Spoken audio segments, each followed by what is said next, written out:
everybody, and welcome to the fourth memorial lectures to be held in memory of a great man and a great osteopath. Some of you have travelled quite a distance to be here today. I'll name just a few of the countries: from Canada, Japan, Ireland, France, Scotland, Germany, Spain, and of course the USA. We are particularly pleased to warmly welcome our distinguished speakers, the great Professor Michael Patterson and our very own Jason Haxton. Thank you for being here today, and I hope you'll really enjoy the weekend. It's very varied, there's lots to learn, and I hope you'll go away feeling the better for it. I know Jason is raring to go, and it's not really up to me to be talking very long. So I'll hand over to Laura, who's going to be your MC for the weekend.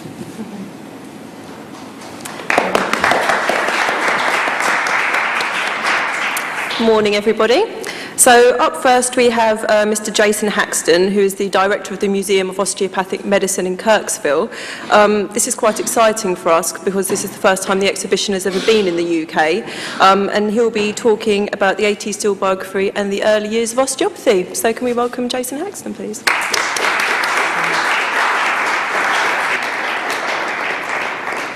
Well, it's quite an honor to be back in London. It's a place that I visited with my family a few years ago. I was able to catch a show last night, Wicked, and it was wickedly wonderful.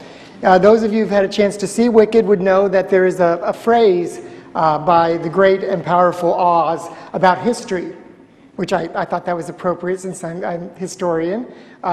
He says, history is what people say it is. Somebody can be a philanthropist, or they can be a thief. Somebody can be a great and powerful mind, or they can be a trickster.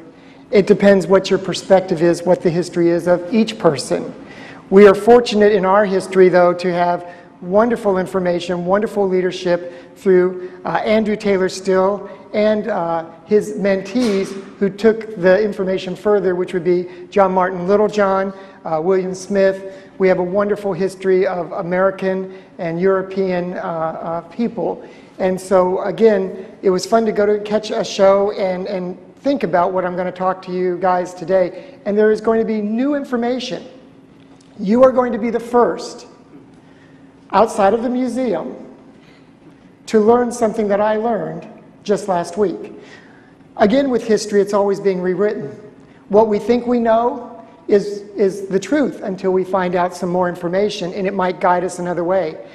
We will also find out today, we talk about the Methodist faith and Andrew Taylor Still.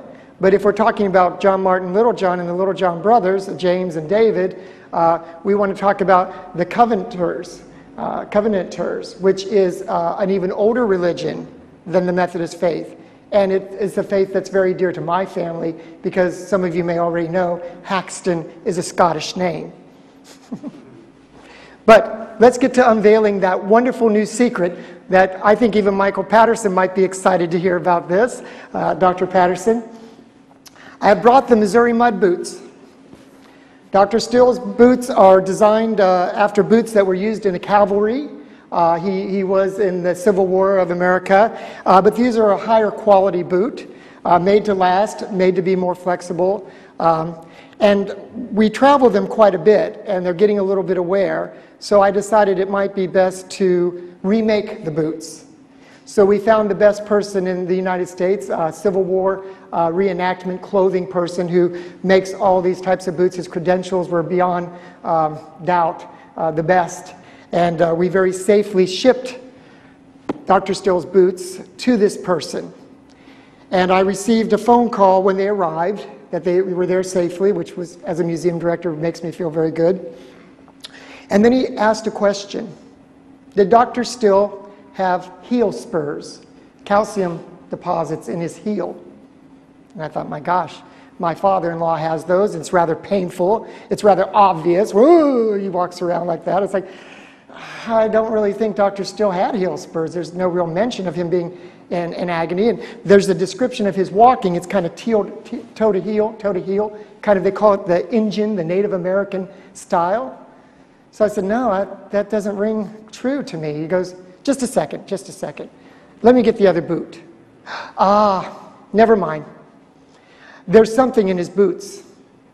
It's like, what? We've had these since the family gave them to us. Well, there's something in the boots, both of them. It's like, okay, well, you pull out what it is. There's an addition. It's hand forged. It doesn't belong with the boot. Someone has crafted something and stuck them in the boots. So let's see what's in the boots. And again, you are the first. I hope I can get these out.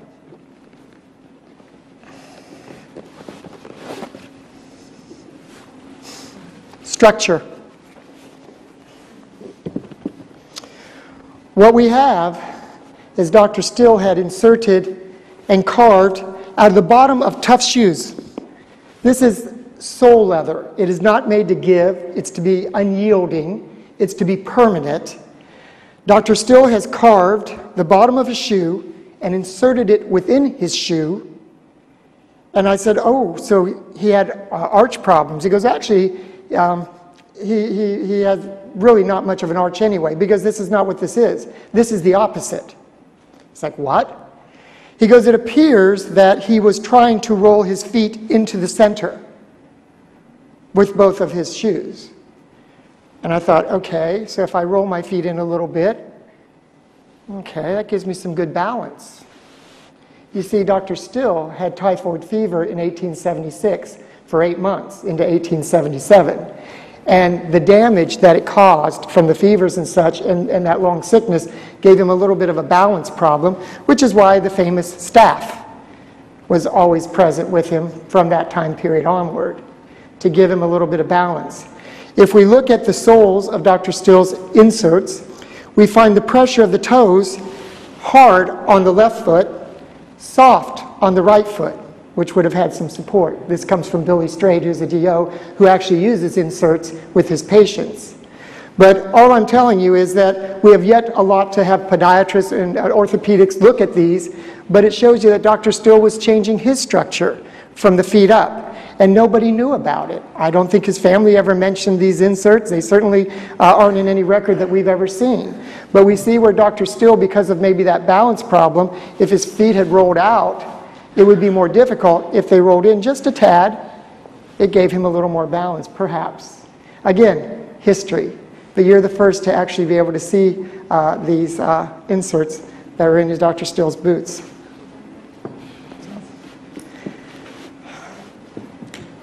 We have a great founder, and he's always bringing us more information. We're always kind of learning, like these inserts. How long ago have people been actually doing things like that, where they've been altering basically the shoes and stuff to help the structure? In my mind, Dr. Still might be one of the first people who even done something like this himself and kept it to himself. Again, we know that he experimented with glasses and different colored lenses in his private writings that you guys can read online. We have gotten grants and money that permit us that you too can read about Dr. Still. So on our table, you can go to his personal papers, the papers that were never published until we put them online. Free of charge. You can go to a website and you can read about his experimentation, about his thoughts on religion, spirituality. You can type in the word foot or neck and see how he might have treated in his notes. So what's fantastic about Dr. Still is he left 4,000 pages of his thinking notes that were never even published. So certainly you want to pick up one of these, go free of charge, and do your own experimentation and looking. We have his chicken scrawl writing, which is almost impossible to read, but it's transcribed into a Word document that's searchable, so you can see both side by side. So again, we are always discovering something new. People are digging things out of attics and sending us information about Dr. Still, and we're learning that what he considered his greatest book was Research and Practice in 1910. He writes to a student, Russell Hughes, Hughes Russells. When you have both names, they always mess me up a little bit. He writes to the student saying, I would like you to look at my manuscript. I think it is the black stone of what I'm doing. If there's anything in osteopathy at all, it will be in this book. And so his own words was that Research and Practice, which is not what he called it at that time. It was the philosophy of research in his letter. He later changed that. He sends this to his students. We see that Dr. Still trusted his young proteges, his mentees, to look and challenge him back. And so this is in April of 1910. And the student obviously didn't respond. So we find a telegram. Again, this was in the family's materials. And in the telegram, it's almost Thanksgiving, many months later. He writes to the student and says, "You will come for Thanksgiving, you will look over my manuscript, and there will be turkey, lots of turkey, and we're going to eat turkey. So you come and have some turkey." So I call it the turkey, turkey, turkey telegram. But it goes again to show you what Dr. Still was about, was using his ideas and bouncing them off people. And as he always said, I give you the principles, you guys work it out. I come up with these ideas, but you will take it further. Osteopathy is not something that was established and frozen in time and dead. As he says, it's going to evolve, and each generation will bring something new. And so it's exciting to see you interested in your history, because as Dr. Still have faith, you're going to carry it on. And so will the people that you train go take things on and on. So it's kind of fun. So since I cannot pass around the boots, because you will be able to see what I've shown you with gloves out at the exhibit, I do have photographs that will show you details of both soles, and we'll pass these around, and how they look inside the boots. So certainly I'll be passing things around so you guys can just enjoy these things, and just when they get to the bottom, come up and then just stack them at the end.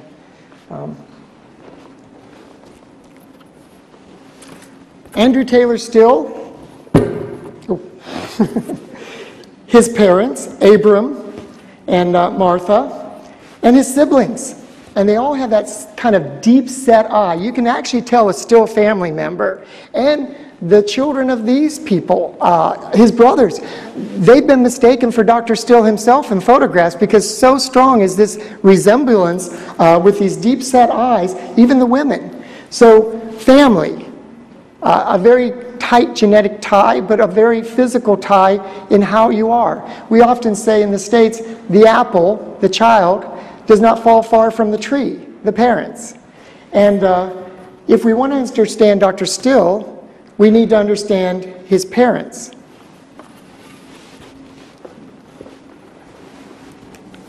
As if we want to understand John Martin Littlejohn, we should also try to understand his father, James. James Littlejohn was basically what we call a Reformed Presbyterian, which is a very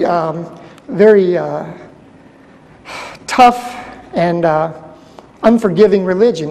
It seems a lot like what maybe A.T. Still followed under his father Abram, which was a very stark life of giving, of not taking, not necessarily the material items of this world being important as much as the spiritual and working with others. So when we think about James as a Reformed Presbyterian, his beliefs came from the 1640s, the 1615s, of what was known as the covenanters. And it really goes back to the covenant with God, that when God created man, I'm just saying from a religious sense, we're going to talk about this, God created man and gave mankind everything, complete dominion. It was a give, and all you must do is basically be loyal back. It's a partnership, and you do your part, and I'll do my part. It's like a legal agreement. But as we know, supposedly Adam fell from grace, didn't do as he was told, but there is always that opportunity to come back to that original covenant with God. Why I find this interesting is that my family goes back to this period too, because James Littlejohn looked to the martyrs of the covenanters to build his strength to really, as a Reformed Presbyterian, go without. Those martyrs are my ancestors. If you Google David Haxton, Haxton, which was the spelling we kept in America when my family from Scotland arrived in the 1800s. It was the Census Bureau who said there's way too many letters here, just put an X in it, and you got Haxton. But in our family records and stuff, it is actually as descendants of David, spelled Haxton. He didn't believe he wanted allegiance to a king. There was an order of priority, which means God and religion is first, and state comes at a lower level. But, of course, the king didn't necessarily like that, and with the archbishops and the Catholic faith being pretty much rammed down the throat, my ancestor decided that, no, we're not going to do this, and led a little revolt that we're going to have religious freedom. As a result, he was captured, taken to Edinburgh, drawn, quartered, dropped from the scaffold 2 or 3 times before his heart was cut out while he was still alive. And if you still go to Rathliffe, which is our family estate in Scotland, that is where there is basically a gravestone with his hand. I think it's his right hand. That's what they got. But what's fascinating to me is the connectivity of it all. Here I am, an American, and yet my family roots influenced John Martin Littlejohn's family. And that stark upbringing that he had, where all you have is the truth, is what probably had him bring this idea of osteopathy and never let go of it, because it was correct and it was the truth. And it is the same perseverance that Andrew Taylor Still, upon coming up with this idea against all odds, it was correct and it was truth, and therefore, as Dr. Still would say, I've never known a truth that didn't feed on scorn and actually lived pretty well off of it. And so we find in the kindred spirit of the family a very stark reality of similarities between John Martin Littlejohn and Andrew Taylor Still's upbringing. There is this connectedness, though John Martin had the opportunity to go to some of the finer schools, which was expected that you would have a great knowledge. Andrew Taylor Still, because of his family traveling also in poverty across the United States, he got his education from the smartest people. His father knew education was important, so he would farm the children out. Andrew Taylor, you will work and help these people during the day, but at night, these brilliant people who are the businessmen and the farmers will teach you, will let you have access to their libraries, their personal books. And Andrew Taylor Still got an incredible education from the people that were around him. So in many ways, they were both highly educated, just in 2 different forms. So we start to understand why there was this kindred spirit when these 2 got together. John Martin Littlejohn was never a very healthy person. And the reason he came to the United States was that if he'd stayed in Scotland or England much longer, it was feared that these ulcers, these bleeding ulcers inside his throats, up to 6 a day, would burst and bleed. If he did not go to the climate of America, which would be maybe a little drier, a little better for him, he was going to die.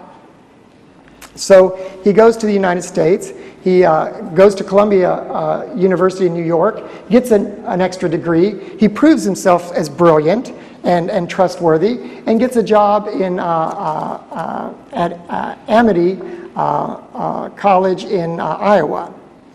And while he's close in Iowa, he hears about this Andrew Taylor Still and his miracle cures, and sees if he can do something for him.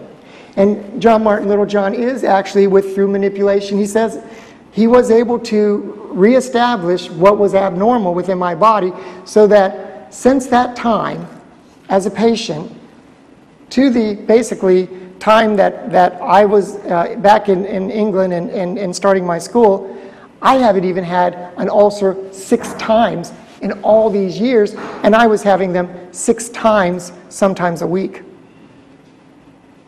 So you can see where if someone has helped you, you become a disciple, devoted.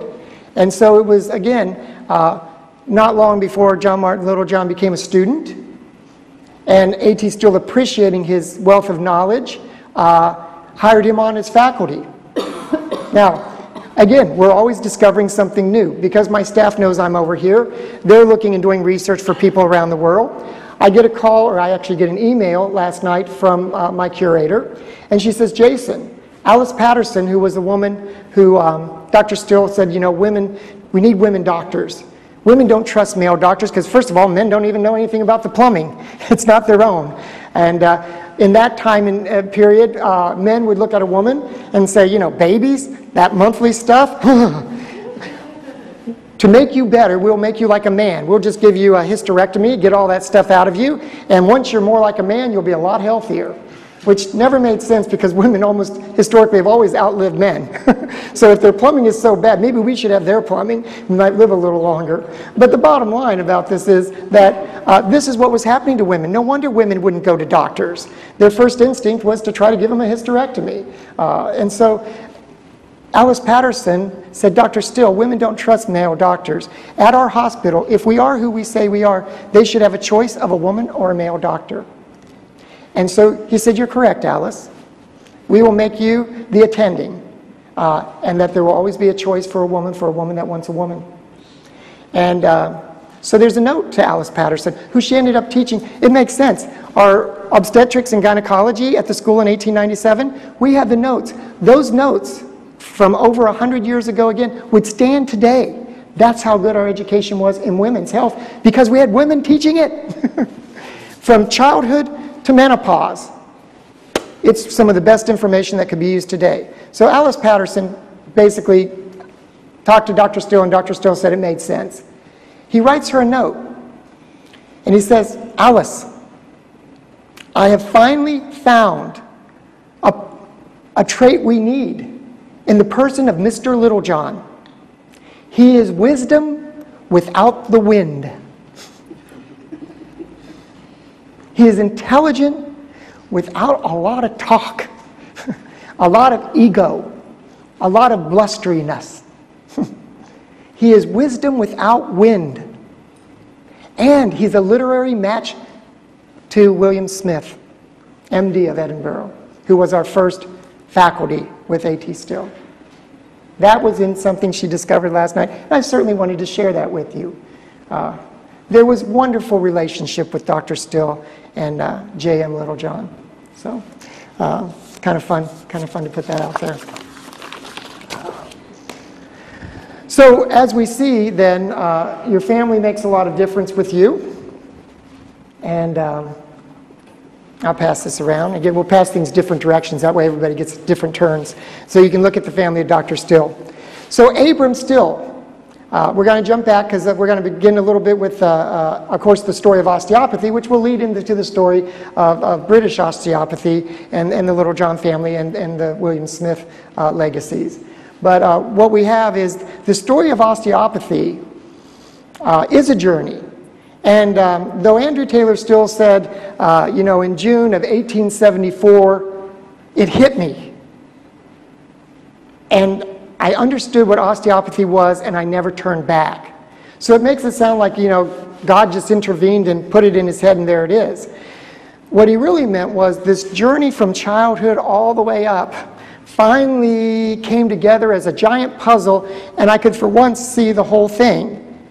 And then I couldn't turn back because everything in my life proved this point of this form of medicine being good.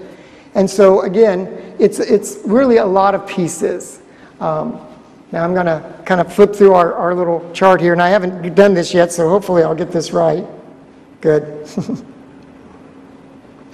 And Dr. Still named his new form of medicine osteopathy so that it would not be confused with anything else. The only bad thing is it's kind of a confusing word and hard to say anyway, but at least he did get his point across. There is nothing that you could confuse osteopathic medicine with. And so, again, a wonderful name in that sense, just hard to pronounce for us people that are, you know, trying to learn about it. So the story begins with Abram Still, Andrew Taylor Still's father, and John Wesley. So again, it's fascinating to be here in England, where really the foundation of what was going on in America, the ideas would be coming through. So John Wesley didn't want to form a new religion. He just wanted the religion of the time to be a little bit better. He wanted the Protestant faith to encompass some of the ideals that he thought were important. And one of those was that prisons were horrible places, and there were places where children were being sent to. And he said, you know, we need prison reform. And at the time, medicine, there were fewer and fewer doctors being released into the profession. And so the wealthiest got medical care, and the poorest got nothing, and they couldn't afford it anyway. So he had this idea that we should have a Protestant evangelist, a religious leader that has no church, that they roam among the most barren and isolated areas, taking the word of God to the most needy and the poorest and the people furthest away from ever getting access to it. And this is where Andrew Taylor Still, basically through his father, the Methodist circuit riding preacher was developed. So, but it was expected that you'd be well educated, but then you would not be paid. So here you were trained in religion, trained in medicine, and you're set out upon the prairie and the frontier, and no income. It's a tough life. It sounds a lot like James Littlejohn and basically his Reformed Presbyterianism. He received 30, James Littlejohn, kind of matching these two men, their parents, he received 30 pounds a year, which ended up just, I think 7 pence or something a day for food. And out of that 30 pounds, they were also within the Reformed Presbyterians to take care of the needy. Well, it sounds like they were the needy. But here it is. Out of that 30 pounds, they were still supposed to take care of their flock. So it's fascinating that we have these two families as children. John Martin and Andrew Taylor Still are living a very poor life. So what do you have? You have truth. And you start to realize the material things have no value. You're preparing yourself for the spiritual afterlife, which Dr. Still had no doubt there was, and we'll get to that in a little bit. So we have the Methodist faith in the United States, and we have this educated Abram Still. How is the family going to survive? Well, in America, because there was an immense expanse of land, you could do what we called squat. You would basically go and set up a cabin on land, and if you cared for it, because we wanted to take over that basically region called the United States, so if we went to a hostile area and we put these people in this hostile area and they were able to tame it, then the city would encroach and we would become a safe place. And then the frontier would move a little bit further. And so across the United States, these frontier persons would go and get a little bit of land. They could then, as the city encroached, the wealthier people would say, well, this isn't such a bad place. How about I buy your land? The squatters would take the money and go further down and squat some more. So hence, this was a way that the family could, through land purchases, or land acquisition, I should say, and reselling, have a steady income. But who was taking care of this land? If the father was out preaching and doctoring, and sometimes gone for up to 6 weeks at a time, back home, who was taking care of the property? The children were too small. The pioneer women, Martha, his mother, and Andrew Taylor Still said, she could do anything my father could do, and sometimes better. And hence, when he did open up a profession called osteopathy, he welcomed women equally into that.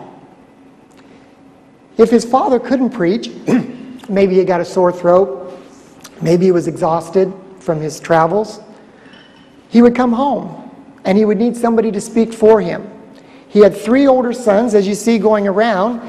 There were 3 older boys and 2 younger daughters at that time. Eventually there were 7 children, but at this time when they were across the frontier getting started out, 5 children, 3 older boys, 2 younger daughters. The boys could not speak worth a darn. The girls were very eloquent. so the girls were able to give the preaching. That was men's work being done by women. And if you didn't think A.T. Still probably felt a little bit humbled by that his younger sisters did a better job and therefore were given the responsibility. But it proved to him that women could do what men could do. And he thoroughly believed it. Now, he believed that women and men were different, but women could also bring a nurturing aspect, something that was also needed in medicine for that healing touch. So what he said was there is a difference, but in mental ability and being able to perform medically, there is no difference. So that is how women became part of our profession, is the strong women role models that Andrew Taylor Still saw. I didn't even mention, that's his mother and his sisters. Should I mention Grandma? Grandma, as a child, was one of these frontier families acquiring land. And her parents got a little too close to the Shawnee when they were basically in the Ohio region and in this area before they moved towards the Kansas area. And so while they were settling the land, the Shawnee came up and killed the father, killed a couple of the sons, took the mother and 3 of the girls. One was a baby, one was an older sister, and and a brother that had been stolen earlier by the Shawnee and put into slavery. So luckily for him, he survived because he was stolen. But what we end up having here is three daughters and a mother as captives. On this trail to the camp, the baby was too loud, crying. Native American took the baby from the mother, slammed it against the tree, that problem taken care of. Strong mother, I've got 2 children I still have to take care of, 2 daughters. They get to the camp, and they meet up with some other of the Native Americans, and they don't like these settlers. They're a problem. Why did we bring these women? One of the Shawnee women takes the youngest daughter and hides her. And she says, the next time I came into the camp, I saw the burned remains of my mother and my older sister. They'd been killed. So here she is alone and a slave to the Shawnee. Her brother gets his freedom, earns money, and buys her back. All of her children become religious leaders. They all become preachers. This girl who saw her whole family massacred grows up and teaches about love and respect, and it is her daughter, basically A.T. Still's grandmother, her daughter, who a generation later goes to the Shawnee, the very people that killed her family, and is there to do mission work and support them. These are strong women. And you start to understand this connection with A.T. Still and the Shawnee Indian. It goes a lot deeper than some people might have known. And Dr. Still truly respected these Native Americans for what they were able to teach him and do, and how he could incorporate that in his life. Dr. Still accepted people from around the world, whether they were Japanese, whether they were Australian, whether they were Scottish. He brought all people into his world and learned from them and shared back with them. And again, a wonderful founder for this great profession called osteopathy. So we have with the Methodist faith Andrew Taylor Still's father Abram out there preaching and doctoring because of the inspiration coming from England.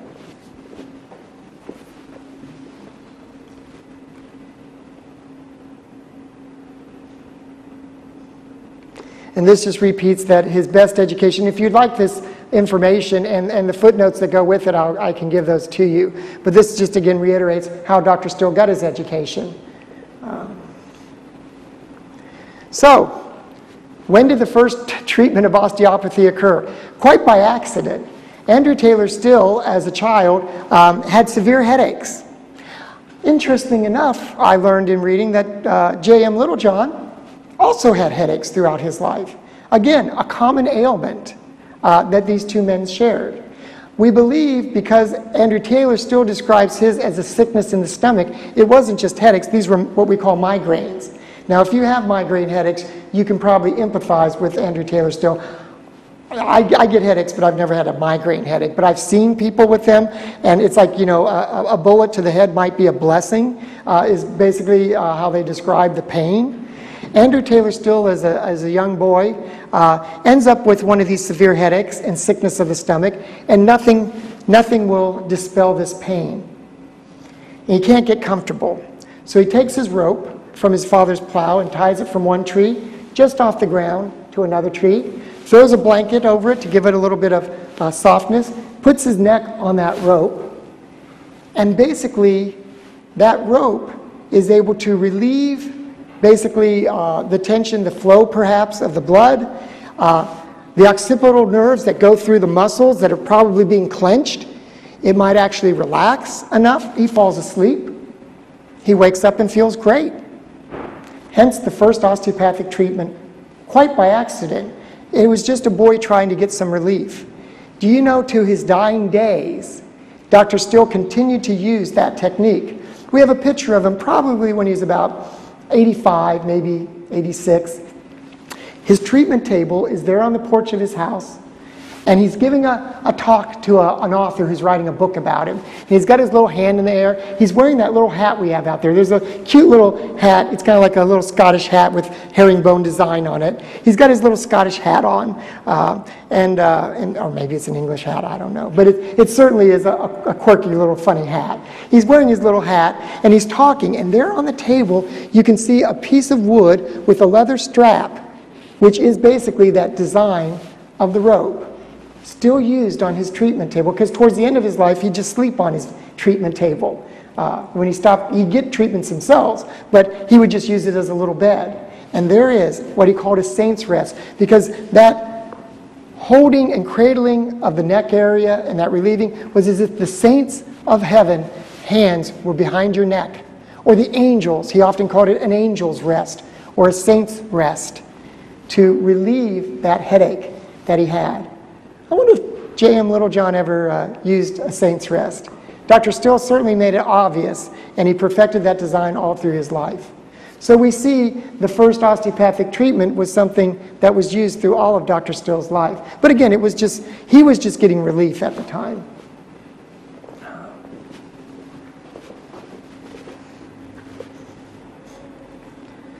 And you can get a visual then of how that would have looked. And then here, a piece of wood with a leather strap. And then the last form of this, a metal frame with a belt that you could tighten and loosen based on what you needed. So you can see that this rope went through a series of perfections. Dr. Still was an inventor. Look at his boots. Look at the inserts. This man was not just a great medical doctor, but he was an inventor. He looked at a problem and he solved the problem. And so we see here that there is always this constant improvement of things. He recalled another incident. He said, I had the flu. I was achy and not feeling well through my body. And I had hot spots and I had cold spots, and it just didn't feel right. He goes, and finally, just in my frustration, my dad had a log out in the yard, and I just threw myself on the log. And something kind of jarred. And he said, suddenly the warmth filled through me. And with the circulation restored and the warmth restored throughout my body, I pretty much healed up pretty quickly. And he says, even a horse, he actually uses the term a mule, but horse, mule, has the sense to roll and realign themselves on the ground. Have you ever watched a horse rolling in a field? Back and forth. Yeah, it's kind of taking a dust bath, but don't you think everything is shifting out through the entire body of that massive animal? Often when I don't have an osteopath close by, and that's even in Kirksville, it's pretty common, I will actually take myself in a ball, roll myself up, and I'll just roll across the floor on a hard surface.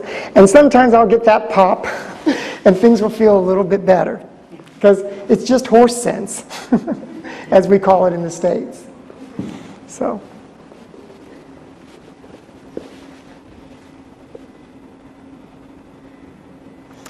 we talk about the Shawnee Indian. The Shawnee language is actually a written language.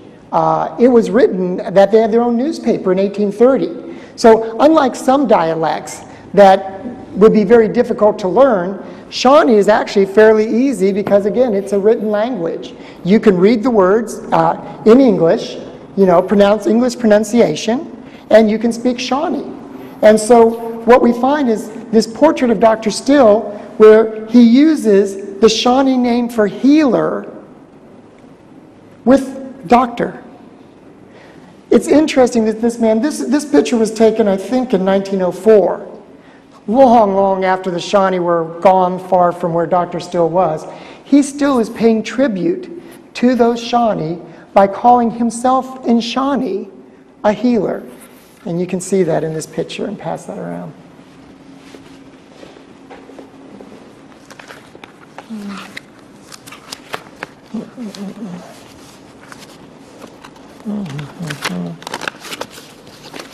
Which, by the way, I try to bring materials so that you don't just take my word for it, that you actually get to see the things I'm talking about. So here is a Shawnee paper from 1841, long before A.T. Still's family arrived out to do their mission work. So it shows you, again, that the Shawnee had their own newspaper, just like our newspaper, what's going on in the community, all the little details, all the gossip, what to be worried about. The other thing about the Shawnee languages, as we look at the Shawnee, is Andrew Taylor Still, being young, picked it up very quickly. So we hear that he was doing the translation for his father, that he was doing the speaking between the two and then giving his father the information. We hear from students that Dr. Still, sometimes when he would have a problem, he'd kind of go into a little bit of a kind of trance state. He'd try to throw his head back, open his mouth like he's trying to catch a thought, and then he'd start speaking, and it'd be gibberish or Shawnee.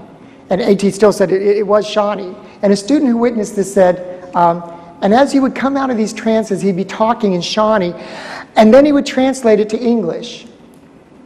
Now he said, Dr. Still loved to play jokes, and we'll get to that too.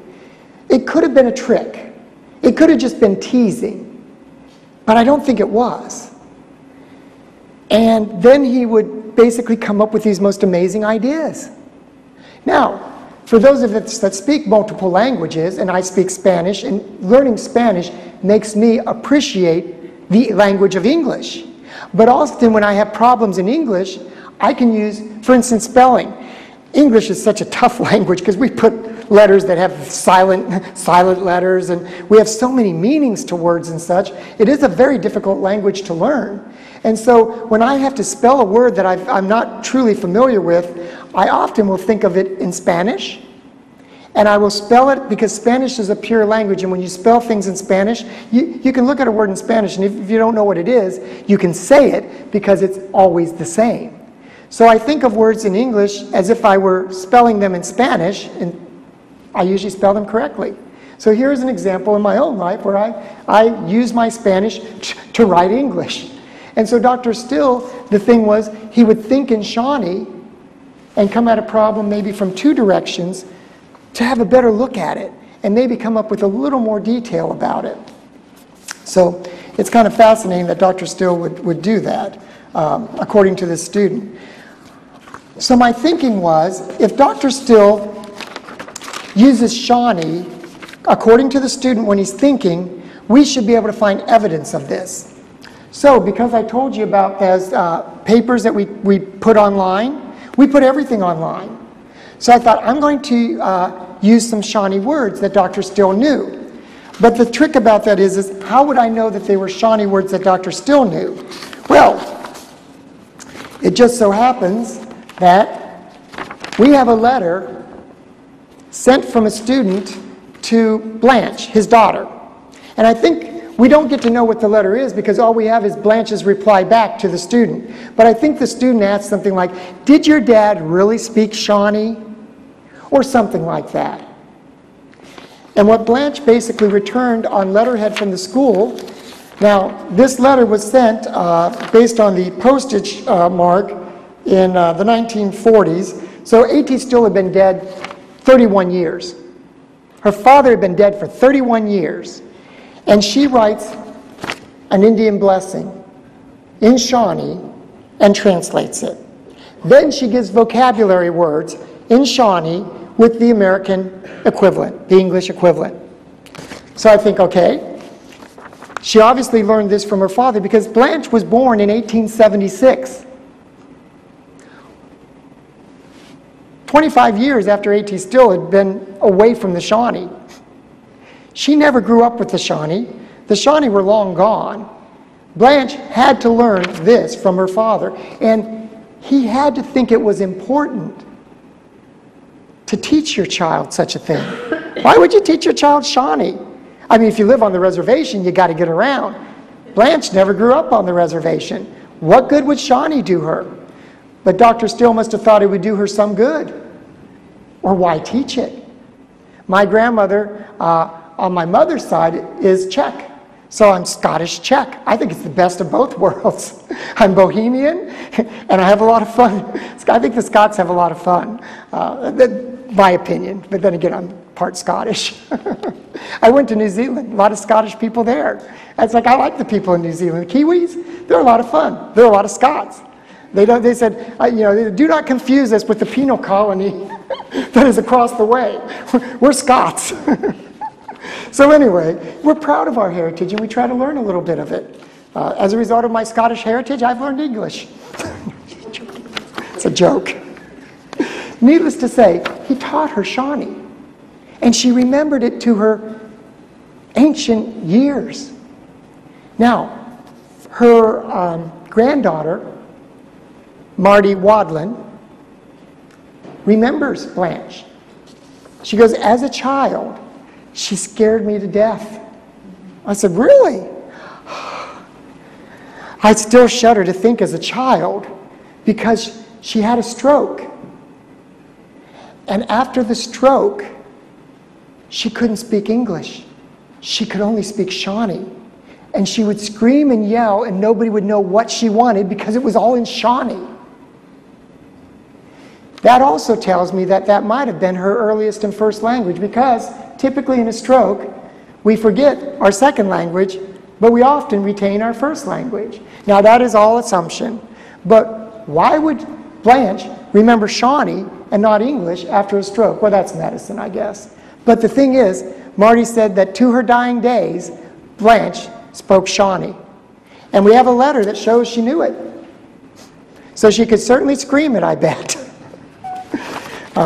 So I find this word, capital E-N-E, N-E. So I'm going to pass this around so you guys can see the Shawnee part.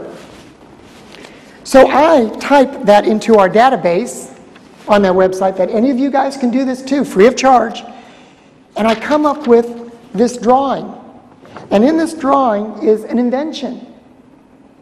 And we've got two Shawnee words, E-N-E, where Dr. Still is saying me, and we have K-E-L-A, you.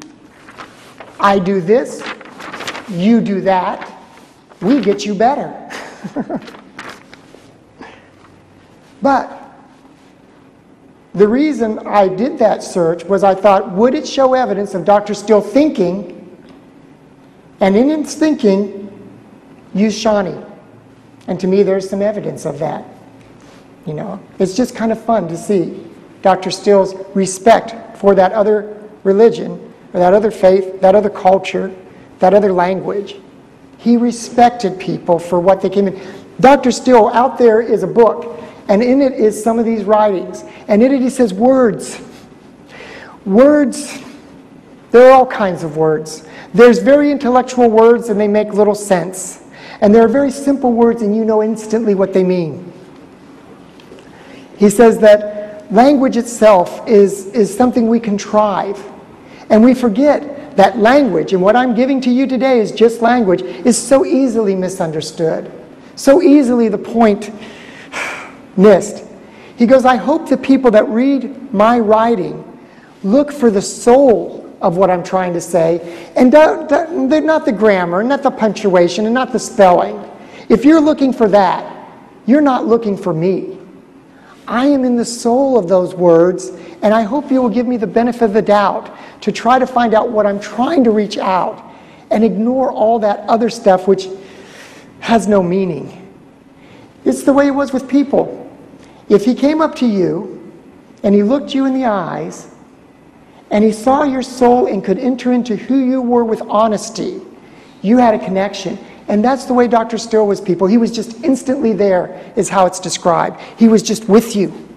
He was inside of you. If you aren't used to that kind of intimacy, it makes you very uncomfortable. And I'm sure Dr. Still made people very uncomfortable.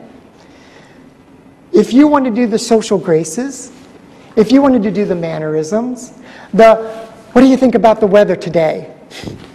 Dr. Still had no time for you. He would speak soul to soul, or there would be no talking at all. And this is the way he was. We're told of a story where a senator, a very wealthy and powerful woman, comes to Kirksville for treatments, particularly with her husband. But she comes out to scout the area for her husband, the senator. And everybody in Kirksville is at the train station ready to meet this wonderful woman. And as she gets off the train, of course, Dr. Still, kind of behind the scenes, in his mud boots with his inserts probably, comes on up to the train, and he's kind of in the background, curious as to what's going on. American hick, as he's sometimes referred to in the UK. So the American hick is waiting there like everyone else, kind of curious. And as she gets off the train, it's obviously she's here to see Dr. Still. And there's all these people. And they just part because they create a path. They know where she wants to go, and it's to Dr. Still. And so they just open up, and it's very obvious to her where she's headed. And she walks down that path through the people, and she gets to Dr. Still. And there he is in his work clothes, kind of muddy. There she is in absolute elegance. And Dr. Still said, "Would you like to see my good clothes? Ma has them in a trunk in the house." And the woman said, "Not really. I've come to see Dr. Still." And they spoke soul to soul and had a wonderful relationship and wonderful support. So again, just because someone dresses elegant doesn't mean they can't see the person. And Dr. Still had a lot of time for her because she saw him for who he was, not what he might have appeared to be. And Dr. Still really didn't have much care for appearances. And you would think about his clothing and the way he looks and his boots. I mean, certainly, I'm dressed better. My shoes are a lot better than what Dr. Still wore till his dying days. Towards the end of his life, he too had strokes, like his daughter Blanche. And he lost his ability to speak for a year, we read. We see in pictures of that time a whistle on his chain. And I've got his chain out there. There's a little stone, and there's a little Native American, a little Indian, and there was also a whistle at one time so that he could call Blanche when he needed something. He would just whistle. The big mansion house. He didn't care for the mansion, but he felt his wife, Mary Elvira, and we're going to talk about Mary Elvira. She came from a lifestyle as a child of comfort.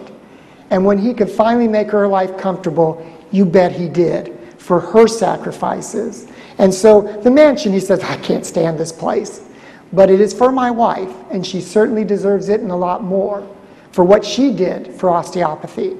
And we'll talk about that. So this huge house, he needed a whistle to get the attention of somebody. So you see a picture in there. This is this quirky old man with a whistle on his chain so he could call for help. But it also tells you again about his lifestyle. So towards those stroke years, he stopped wearing his boots. But he would fill them with money and had them in his room. And people would come and they would say, "Dr. Still, I'm in hard times. And I need something to get me going." And he'd listen to their story. And if he thought that it was truthful, he would send Blanche to go get the boots, and then he would divvy out so much money to them. This comes from a recollection of someone saw that. He said, "I remember being there one day, and someone came, and I don't know, something had happened to their buggy, or I don't know, and Dr. Still empathized with them. They needed $5 or something like that to get started again." He said he sent Blanche for the boots and gave them the money out of the boots. So those boots were not just a symbol of the person as sticking to the way he was, but they were also became, in the eyes of people, hope. Those boots were hope. Those boots with these strange inserts, which podiatrists are going to look at and go, my gosh, was he on the cutting edge of one of the first people to actually do inserts and stuff like that? What I'm saying is those boots have been so much to so many people. Imagine coming in and seeing those boots filled with money and being able to actually take a little out of them. Dr. Still starved many times. He said, there's a couple dollars that made the difference in my life, and I will never forget it. Money didn't motivate him. Again, he came up in a life without anything, so money was not important to this man. And we'll get to that a little bit later too. But again, I guess we move a little bit. We're talking about Native Americans. Let's get back to the Shawnee. But from the Shawnee, he did actually see that when the Shawnee, did they have a form of medicine? And some of the things he said, well, I saw how they set a hip. You basically, as it shows you here, you get a small horse. You basically get that injured leg up. You tie it to the tail of the pony. You'd straddle a little tree, and then you whip the horse to hold that leg back into place. Now, years later, like I said, Dr. Still said, I got better at looking at the Y joint and the notch, and I could set hips just like that without the benefit of a pony. But as he said, sometimes it got fixed, sometimes it came off, meaning sometimes it got worse. But that was frontier medicine with a vengeance. But he was also asked, he said, well, what about Shawnee other medicine? He goes, oh, sometimes they'd wrap you in a wet blanket to break the fever. Sometimes they'd do a little song, dance, and blow a little smoke over you. And he says, but you know what? It was the community rooting for you that sometimes made you get better. He goes, the belief system, even though what they didn't really medically do a darn thing for them, the support of the community did do something for them. And this is where I think Dr. Still started looking at, if you believe you can get better, then you can get better. In studies today, if you dwell on your pain, it's going to be worse. If you don't think about the pain and you think of other things and good things, you don't have to suffer as much. We're created as human beings to survive good and bad. Dr. Still would describe it as 2 million years of evolution. He goes, this body is perfect. We can't make it really any better. What we need to do is work with it. We can certainly take those 2 million years of evolution and make things worse. He goes, no surgery is going to improve upon 2 million years of evolution. He goes, we evolved as a species, but the individual from birth to death is evolving. So you've got this evolution this way, and you've got the individual. Dr. Still could see this crossroads of each person is unique in their own evolution through their life. And this is what he says, that what you do will change who you are. And we're seeing this now, that if up until 21, you're not exercising, you're eating in excess, your offspring receptors are being turned on and off in your genetic code, and your children may be more likely to be diabetic. And we've got this diabetes problem as each generation is abusing their body and passing on and changing who they are in one generation. So again, it's amazing what this body can do, both healing and changing, good or bad. And so Dr. Still says, we eat too much. He goes, this is a combustion, it's just for fuel. This is combustion, and it makes energy. We can just about digest anything, and it's true. Have you seen what people eat? You can eat just about anything, Dr. Still said, but don't eat a lot, and make sure you then exercise. And basically, he goes, that's my attitude.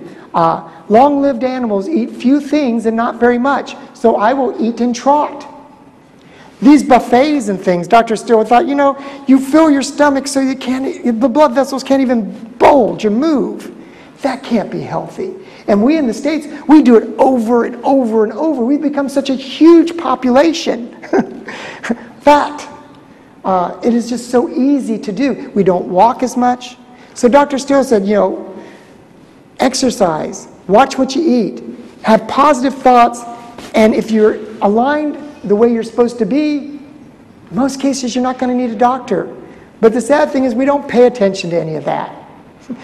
We sit around, we play computers, we abuse our bodies, we eat all this stuff, and it's no wonder. He goes, then we're not doing what we're made to be as people. So again, I'm looking at 10-year-olds and 11-year-olds in my community that have died of heart attacks. What is an 11-year-old child doing dying of a heart attack? And it strictly was the lifestyle of this child and being passed on generation to generation. What are we creating in our species? So again, we need to get back to some good ideas, and that's what Dr. Still said. Lifestyle and our habits are our worst enemies for bad health. And that's what Dr. Still was about. He goes, there's no magic bullet for taking care of disease. What you want to have is health. Now, you're going to die. But you want to have that journey and be as healthy as you can till you die. Because this whole experience is to gain information. And so as we're learning for the next life, what makes us different here, Dr. Still would say, makes us different there. He thoroughly believed there was an afterlife. And this is what this is about. Our interaction today is to make us all better people so that when we get to death, which as he described was more life, just different, we would be ready for it. So you want to have a healthy, happy life to gain this experience for this spirit. The spirit comes in and builds this body. And when the placenta is done building this body, it's done. Placenta's no use. Done. And here we are. And now we're in this forest of matter. We are just, and Dr. Still saw us not as a snapshot. You're moving and changing even as you're sitting there. Dr. Still would talk about the motion. It's just this motion. You're not a stagnant thing. Every instant you're different and pulsating and moving. And he got it. That he treated something in motion. Have you ever tried to fix an engine while it's running? But to some degree, that's what we do. The person doesn't stop and wait to get fixed and turn off his engine. Basically, they're still moving. And we're treating, and that's what Dr. Still says, do not take that treatment lightly. Because you might fix one thing and damage 5 more. He had a student, years later when he developed a school, who ran out of money. Couldn't afford, and we know Dr. Still's attitude, couldn't afford to go to school, and Dr. Still said, don't you worry about it. Your tuition will be paid every month. You just learn. You're a good student. And the student was like, wow, I've got to prove to that old man that I'm worth it. Every month, that money would come in, and he got to stay at the school. So it was graduation time, and Dr. Still was in the back of the audience, seeing what his student had learned in his school. He was very nervous, and they brought in a human patient. We have these simulated patients. We still use them today. It's the best way to learn. Our students get this person who's pretending to be a patient, and then you work on them. So he's got this simulated patient, and he gets him up on the table, and there's Dr. Still in the back, and he goes through every bit of his body. And then he thinks about it. I might have missed something. He goes back a second time. Dr. Still gets up, and he's waiting to be praised. Imagine waiting to be praised, and then you hear this. You should not graduate. My gosh, what you did to that body. It's like, you don't do that to a human being. You're not trained to do that. You're trained to find the problem, to know what's normal and abnormal, and fix that. You don't give that body that kind of workout, because that's just completely wrong. It would be like me driving my car and there's this funny rattle. And I take the entire engine apart, and I put it back together, and maybe the rattle does go away, but I don't know what the rattle was. Is that how you fix a problem in a car? Is to completely dismantle it and rebuild it? And that's what Dr. Still was saying. That is not osteopathy. And the student learned from that enough that he did graduate. And he wrote that story down so that we would know too. That is not osteopathy, is going through the entire body from, oh yes, some people do that and they may get lucky and hit it. But that is not osteopathic medicine, according to Dr. Still. So we learn these things about bit by bit from what he writes and what we hear. And sometimes the end of the story is not what we expect it to be. I was waiting for him to be very happy with this student. And then I realized, oh yeah, that's a different perspective. And it makes sense. When I go in, I don't want, he goes, you may fix one nerve and damage 11. What good is that? So think about what you're doing with this body, you know, how you work with it.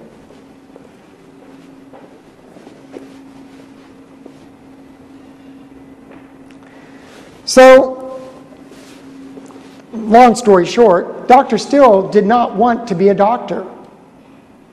He learned from his father that squatting and acquiring land and farming was a pretty good lifestyle. Because here this poor circuit-riding preacher still had money in his pocket, enough to pay people to educate his children out on the prairie, because he was making a living off the land. So A.T. Still decides, I'm going to be a farmer. He marries his little honey, local gal, has a kid, sets up his farm, basically is getting his land, puts in his crops, gets his animals. Everything's going great until the 4th of July, Independence Day for the United States, a great time of celebration. A huge storm comes in, hail. Last year we had one of these storms. My children, because I was away at the time, they gathered what fell in the yard. They were blocks of ice this big with spikes. Horrible looking things. They'd thrown 8 of them into the freezer just so I could see these things. It's like, oh my gosh. If you were outside and one of those things hit you, you would be joining the other side a lot quicker. You would, what makes us different here, makes us different there, well, you'd be there, because these chunks of ice were massive. Killed his animals and all the other animals in the area, wiped out his crops. It was too late in the summer to start over. Not that he had money to do it anyway. So Dr. Still says, well, I've been educated, I'll teach. I can teach. When he taught, he made $15 a month. They starved. That's when he said, okay, teaching isn't going to work, farming isn't going to work. I'm going to join my daddy as he heads out to the Shawnee Reservation. I'm going to learn to be a doctor, because at least that's something I can make a living off of, and it can't be taken away from me. Doctors do very well. His brothers had already started to become doctors, so they were making good livings. So it made sense to Dr. Still that was his third profession, not his first, was to get medicine. So he goes out with his father to the Shawnee Reservation, and he's out with his first wife, and he's learning these new techniques with the Shawnee, how to set hips and things like that. And that's basically where his wife, she didn't like this isolation. She wasn't made for this. And then he starts preaching these new ideas about alignment and putting things into place.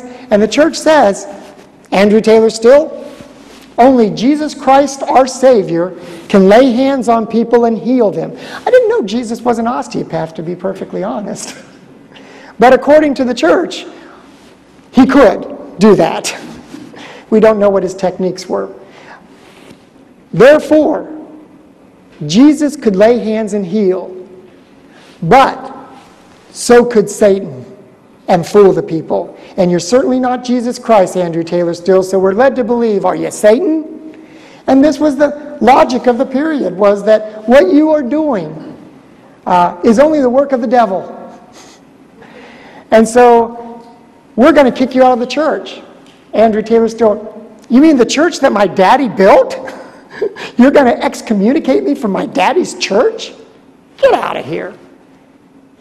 You're not going to do that. But his wife, living out on the prairie, what little bit of social nurturing she was having, he was away half the time. He had these crazy ideas. She's living with Shawnee and no white people, and what little bit of church community is now going to be stripped from her. She became depressed. You would become depressed. What little bit of happiness you have in this God-forsaken land is now going to be stripped from you. And she just went into a depression, caught the first disease, and died. Dr. Still said, what killed her? The disease? She should have been able to survive that. But she didn't. Because Her system was depressed. Her body didn't want to fight. And so she died. She shouldn't have died. But in 1859, do you see where we get the idea that the aspect of the spirit, the body, mind, spirit, that the spirit has to be positive? Because if it's not, you're susceptible to illness and death. And we know that today. We know that patients that are optimistic tend to get better faster. And sometimes their diseases go into complete remission. But patients that are given bad news and become depressed, they don't heal as well. They die more often. And this is what A.T. Still is saying. That aspect that's hard to put your finger on, that essence of who you are, 1 trillion living cells, and one consciousness, one person at the helm, one decision maker. You guys decided to come here. I hope you're getting your money's worth. It was a decision you made, so don't blame me. But that was your 1 trillion cells, and one consciousness has come here for something. It is who you are. It is your essence. That is your spirit. It's not necessarily religious, though some people see their spirit as religion. It's who you are at your innermost core. And if that spirit is not optimistic, then I fear for your life, because you're basically, your body will follow the lead. The spirit is more powerful than the body. And Dr. Still, I handed out bracelets. Some of you have body, mind, spirit bracelets. Those are the green bracelets to remind you of this. When you treat people, there's the physical body. And this is what Dr. Still said. The allopaths are always working on the body, but they forget there is something more. There is this thing called the spirit. And it is more powerful than the body. It has more ability to heal than the body, because the body is listening to the spirit. And this is what the mind does. It lets the two talk. It lets the physical talk to the non-physical. That's amazing. So it's body and the mind letting you speak to this self that is really this kind of intangible. Where is in your brain you?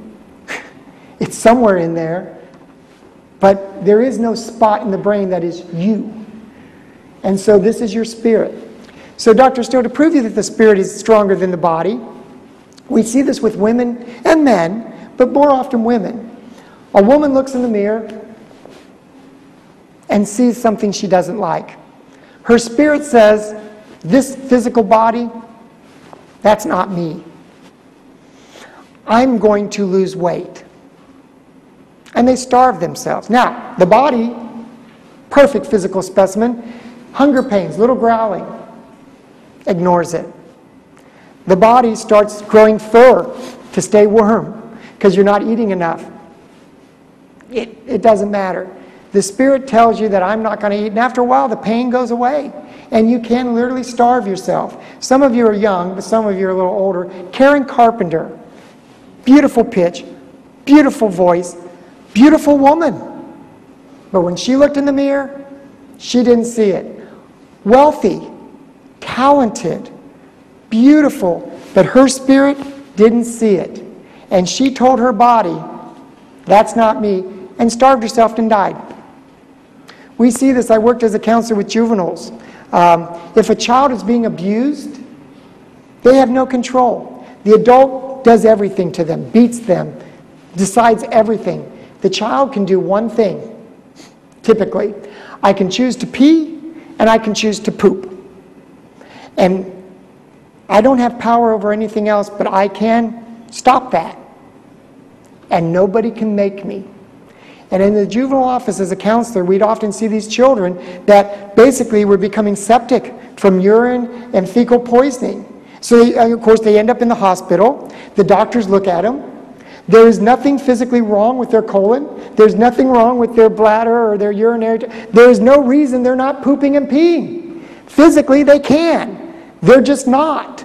They're not wanting to. And that's when we intervene and find out what's wrong with them. And that's usually when you find the abuse.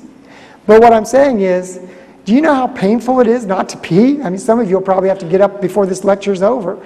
But what I'm saying, because it's not pleasant. Imagine just choosing at some point, your body would basically listens to the spirit. If the spirit says, I ain't going to do that, you're not going to do that. The body obeys it. So we do look at the body, mind, spirit. That spirit's a pretty powerful thing. Chinese New Year. As we come towards the Chinese New Year, every year, so many people die every month in China about the same time. Just before the holidays, they stop dying.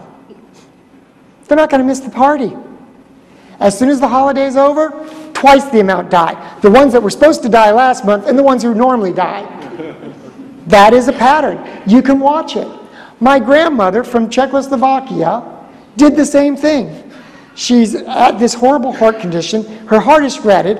I rushed to the hospital. It's like, Grandma, you know, I just wanted to see you one more time. There's some things we haven't talked about. And it's like, oh, Jakey, you know, okay, what do you want to talk about? I said, well, everybody else is coming home for Christmas. It's about 2 months before Christmas. Everyone else is coming to Christmas. And we're gonna make Czech kolache, our family treat. And we're going to have pictures. And we're just going to have a good time.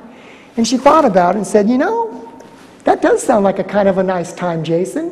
Why don't you get me some poppy seeds? And I'm a little weak right now. Weak? She's in ICU. It's like intensive care. It's like weak. And she goes, you'll have to make the dough, but I'll guide you through it. And we're going to have a Czech Christmas. It's like, great. I go out the door, because I'm the one person at a time, and the doctor catches me. Son, I heard you talking to your grandmother. Her heart is shredded. There's no even reason why she's even talking right now, but I will tell you this, son.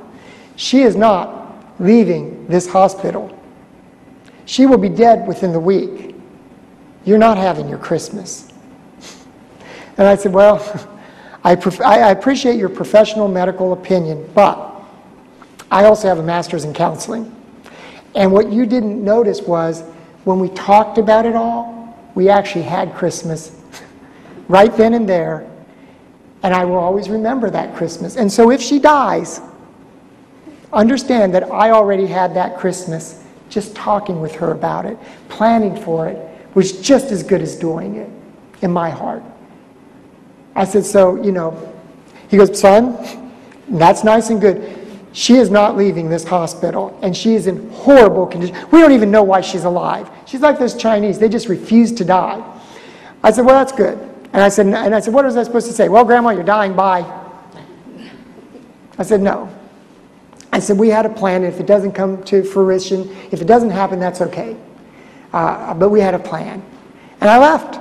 Well, my mom calls me a week later. It's like, what's up? Well, Grandma's home. It's like, what's she doing home? Well, she was just sitting in her bed, and there was nothing they could do with her, so they sent her home. So she's toddling around, and she's having her breakfast with a shredded heart, whatever a shredded heart is. And we have Christmas, and we have pictures, and we make kolache, and we do everything we're supposed to do. And then all the family leaves, the grandchildren and the great-grandchildren, and I'm the last one. And I'm sitting on the bed with her, and my wife's sitting on the bed with her, and she's had a big breakfast, she's eaten everything, and we're talking, and we've just bought our house, and you guys come to Kirksville, stay at our house. It's an old doctor's house. It looks like Dr. Still's house. It looks exactly like Dr. Still's house. That is no accident. I like Dr. Still, and so I got a house like he built for Mary Elvira. So the whole third floor is open for any guest. It's a bedroom, living room, whatever. So come visit me. So anyway, she's looking at our house saying, my gosh, you kids are doing great. You have a nice home, and you're going to have beautiful children. And my wife and I look at each other, and if you know my wife, Lori, she has an unusual look. I wouldn't call it beautiful, and certainly I'm not attractive. So of course we're looking at each other going, we're going to have beautiful children? Yeah. And I said, look at ourselves, Grandma. She goes, no. You are going to have beautiful children. Children. So we're going to have more than one. What I didn't realize in my young, egotistical mind is that you could have a child that looks like a dog, and it's going to be beautiful to you. Trust me. You could have a baby that is the ugliest baby in the world, and when that thing comes out, oh my gosh, isn't that a princess and a prince? It's true. You all have children. It didn't matter what your child looked like. So what I'm saying is maybe my grandma she was mature enough to know that I will love that child as the most beautiful child, and I do. love my children as if they're the most beautiful children, regardless of their physical traits. Now, the funny thing is they're beautiful. My daughter is just gorgeous. My son is handsome. They look nothing like their wife and I, my wife and I. So my grandma was correct both times. And then she lays back and dies. We would go on the plane in 10 minutes. We were the last to leave. Christmas was over. She had done what she wanted to do, just like the Chinese, and she was finished. And that was it. So again, you never know the ability of people and the healing process. And we found notes in Dr. Still, the students, we get notes, and notes are great from students. And the students writing down, obviously Dr. Still was lecturing. And he writes, the old doc says, never tell a patient it's hopeless. Because if you do, you have just killed them.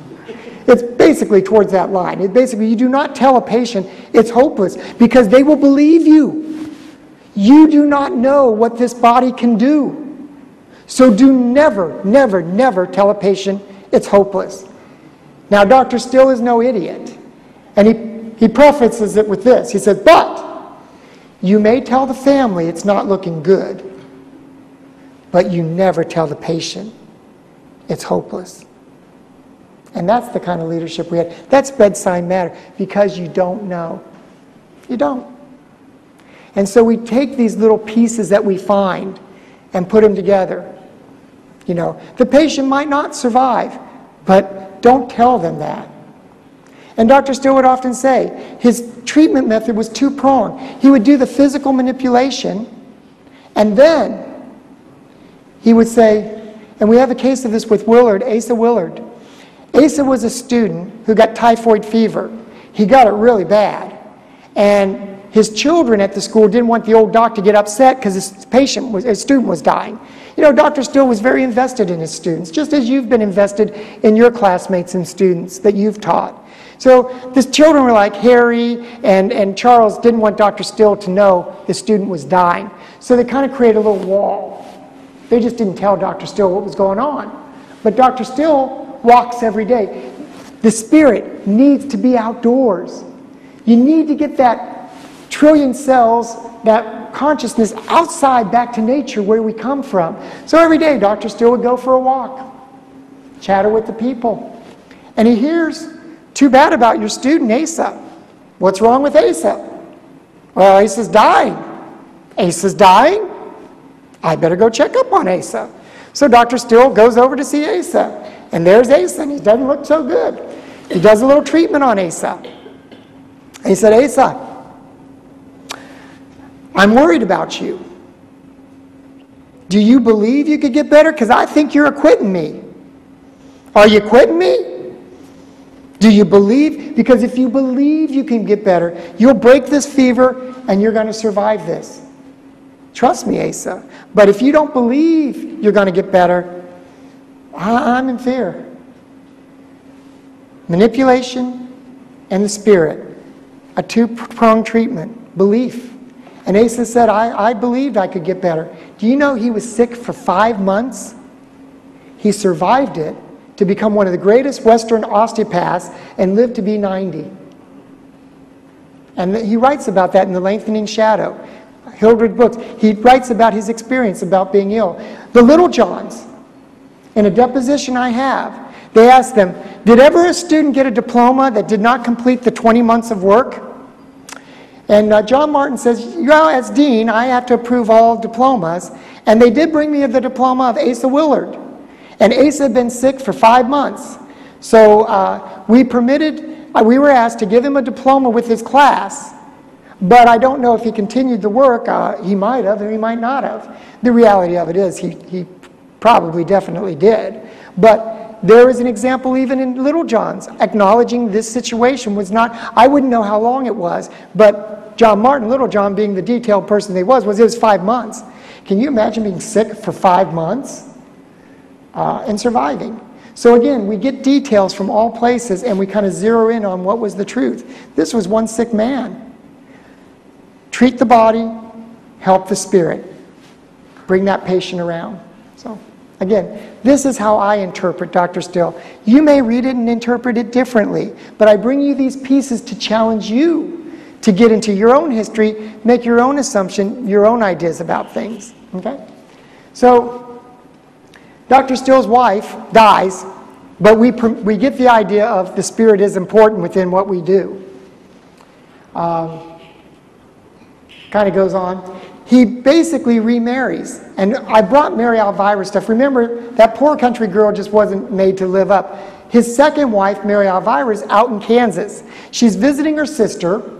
She's kind of working with some students, teaching, kind of being maybe kind of a nanny of some sort. And the students that she's working with get scarlet fever. And they're in really tough shape. Now, Mary Elvira is no fool. She's a pharmacist. That's interesting for a woman of that time to be trained in medicine. Her father is an MD.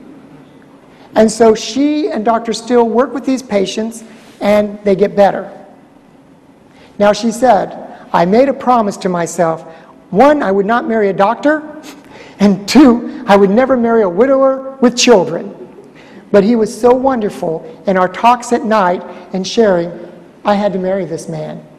So they get married. They have a little boy. It's not very well, doesn't do very well. The boy dies. They have a little girl. The little girl's about 11 months old. You know, that real cute stage. They're starting to learn words, they're starting to walk, they're really at that great stage. And then meningitis hits the children from his first marriage. And he and Mary Elvira work with those children. One after another, they die 1, 2, 3 weeks. His family wiped out. The only child that survives, doesn't like the new wife, is living with his parents, the grandparents. Will have nothing to do with him. Sees him twice more before he dies. All those years, she sees him twice. Her opinion of her father? He wasn't much of a man. He wasn't around. My mother was depressed. It's what killed him. A.T. Still writes in his autobiography, I could have been a better husband. I do take a lot of blame for what happened, and I won't let that happen again. So the only daughter that lives will have nothing to do with him. Oh, she says in her autobiography, we had a buggy, if you could call it that. Father would lend it out and spend half the day tracking it down before he could go anywhere. She was very bitter about her father. But if you knew Dr. Still, that was his attitude. You need it? Go ahead and borrow. I don't know where to go. I don't know. I loaned it out. As she said, we had a buggy, if you could call it that. We never could get our hands on it. So you see where Dr. Still's world was. Needless to say, loses those 3 children, bam, bam, bam, all different ages. And then the little girl has a cold, and while they're treating the children with meningitis, the cold turns to pneumonia, and she dies too. 4 children, 1 month, all of his children gone, except the one that won't talk to him, and all of her first 2 children gone. Do you see where Mary Elvira and A.T. Still came together and made a pact that no one should lose their wife, no one should lose their children? Dr. Still said, not only did my children die, I think they suffered as a result of the treatment that they received to help them live. They not only died, but I think they suffered because of the medicine. There's got to be something better. This is during the Civil War time, and one of his colleagues, Dr. Abbott, basically says, I think we've got it all wrong. I think everything we're doing in medicine could basically just about be thrown away and start over. And Dr. Still thinks about this and starts on a new path. And with Mary Elvira at his side, giving him permission to find something better, they have an entire new family. And all of those children live to adulthood. Most of them live to 80. The only one that dies, Fred, he's just like his dad. He's into everything. And Fred is told by Andrew Taylor Still, leave the big workhorses alone. Fred doesn't leave the workhorses alone. He's in the barn with them. And one of them pushes him against the barn and crushes him, does internal damage, and we believe punctures a lung with a rib. Andrew Taylor Still is able to keep him alive for 5 months, but ultimately he dies on graduation day of the first class So and he was in that first class of students.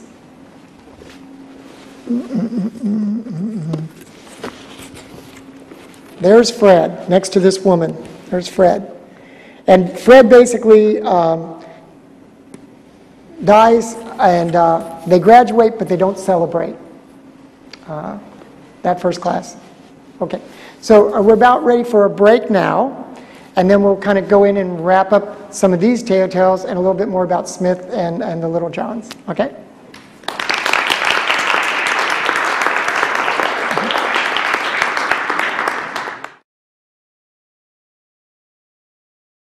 So I guess we're ready to get started again. What I thought I would do that's kind of nice is pass around something that also has not been out of the museum before. This is a copy of Dr. Still's hand, but the copy comes actually from a more exact plaster where literally he put his hand, I believe, in wax and made an exact copy down to his fingerprints. And when you see the real casting, it is as if it's Dr. Still's hand. So this was made from that plaster. So it is good, but obviously it is not as good as the one that you just swear it was his hands. You can see every little pore, every little crack, every little indentation. And what I find fascinating is his index finger. When you look at Dr. Still's index finger, and I look at my fat little stubby one, it's almost tapered like a chisel. And he has evolved his body through manipulation to become a tool. And so you can see to some degree that. But on the real thing, it is absolutely fascinating to see how his fingers changed because of manipulation themselves. So I'm going to pass this around so you can see the size of his hand, which was rather massive. He was about 6 foot, a tall individual for the time period. John Martin was actually a little bit mid-size, not as tall. And so you can, it is just fascinating to see. So I wanted to pass that around for you guys to enjoy. Moving on the discovery of osteopathic medicine, as I told you, it's a journey. Dr. Still was presented with a problem. He'd been working with the Native Americans, and a cholera epidemic had come. And cholera is when you get fecal matter in your water. So if you have poor sanitation, then from cholera you could die within sometimes 2 days. You can dehydrate the body from vomiting and from diarrhea and horrible cramps, and so within days be dead. Right now Haiti's having problems because of sanitation.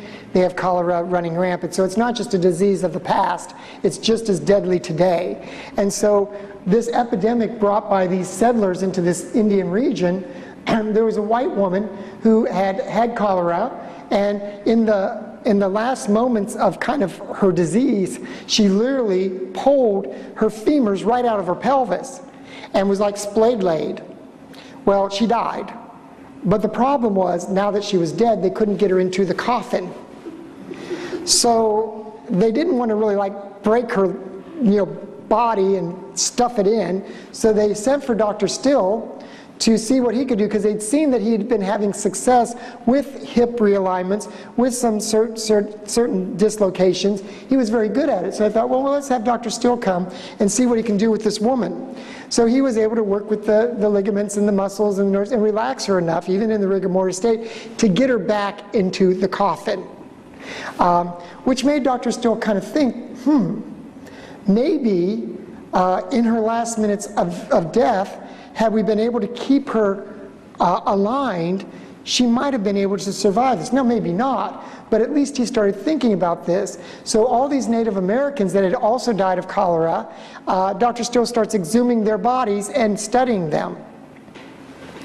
This death of the tribe of so many members caused the Shawnee to take action and move to Oklahoma. They were offered new lands, and losing so many of their tribe, it was a relief to get up and go away.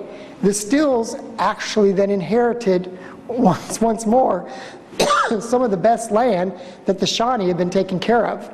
So you can see the Stills took advantage of the Shawnees leaving, and A.T. Still actually was digging up these bodies that had been left pretty much just in sandy soil. Because they were so fearful and leaving so quickly, they didn't even bother with the bodies. Normally it was a rather very formal and religious process of the dead, but they were just left. So Dr. Still had access to actually exhume the bodies and start studying what was left of the nerves and the muscles and the bones themselves, and he would walk on great lengths of trips, feeling in his pockets the tarsals and metatarsals and the phalanges, and basically he could tell left from right, toe, finger, and then at night he would put the bones together. He would study Gray's anatomy and just knew the anatomy like no one else did, and it really gave him a wonderful edge on how things should be.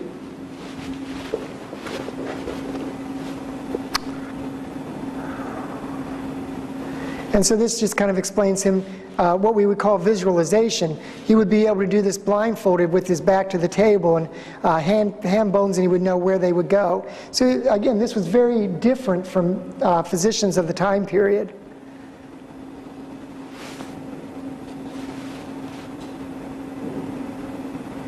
And if you want the PowerPoint for this, just like I said, after my talk, I can load it up if you have a memory stick, or give me your email and I can send it to you. We see Dr. Still working with the femur and the pelvis, again, showing hip dislocations, which were probably one of the most common problems. This was before the school started, so this was a very young picture of Dr. Still. So what Dr. Still says is with these, with this skill of putting bones back where they belonged, he had a rare opportunity. It was the Santa Fe Trail, and they had what they call freighters, and a freighter would be like a truck, only it was a wagon with oxen and mules, and they would haul stuff back and forth across the states. And so he saw this freighter, and there was a congregation of people around, and he decided that something was going on, and he went up to see, and what he discovered was there seemed to be an injured man, a Mexican, what we call Hispanic, in crude terms a greaser, because of greasy black long hair typically. And he sees that this man is not moving, and comes up and is like, what's going on? And the man in charge of the operation said, well, we've got a man down, we need a doctor, can you help us find a doctor? And A.T. Still was like, well, I'm a doctor. It's like, he said, well, can you fix him? And looking at the angle of the neck and head, Dr. Still was like, well, if I try to fix him, it might kill him. The boss man's attitude was, well, he's good as dead. I mean, we're not going to do anything with him. Keep in mind, this was a time when you could own a black person, a slave, and basically that was your property. If you got angry and beat your property to death, there was no law against it. So obviously a person of Mexican nationality would have no value in America, so if he dies, he dies. You know, that was the attitude. He's just labor. So A.T. Still is like, well, I can see what I can do if that's the attitude that he's going to die anyway. At least it might be quick and he might get better. So Dr. Still pulls out what we call picket pins. And a picket pin is actually a stake with a swivel, so that out in Kansas, where there's not always trees available, you could actually spike this into the ground and tie your horse to it. And then you and your friend or buddy could go and do something and leave your horse staked to the ground. Now, often you bring two, so in case he didn't have one, then you could put both your horses in the ground. You could also use these with a piece of blanket. You could create a quick tent. So a picket pin has a lot of uses, you know, as a tool. You can hammer with it. There's all kinds of things. So Dr. Still has two of these picket pins. He puts them basically in the ground on either side of the neck of the Hispanic person. And he's able to use his foot and prop the head, and with his hands and pressure be able to control it, and pulls the neck into place. And within about 15 minutes, the Hispanic person has some movement. Within a half hour, he's up and about just fine. This is the first time that anything like this had ever been done to realign the bones and the neck and basically get the nerves and stuff to respond and basically take care of the paralyzation. So I'm going to pass around my picket pin so you know what a picket pin is.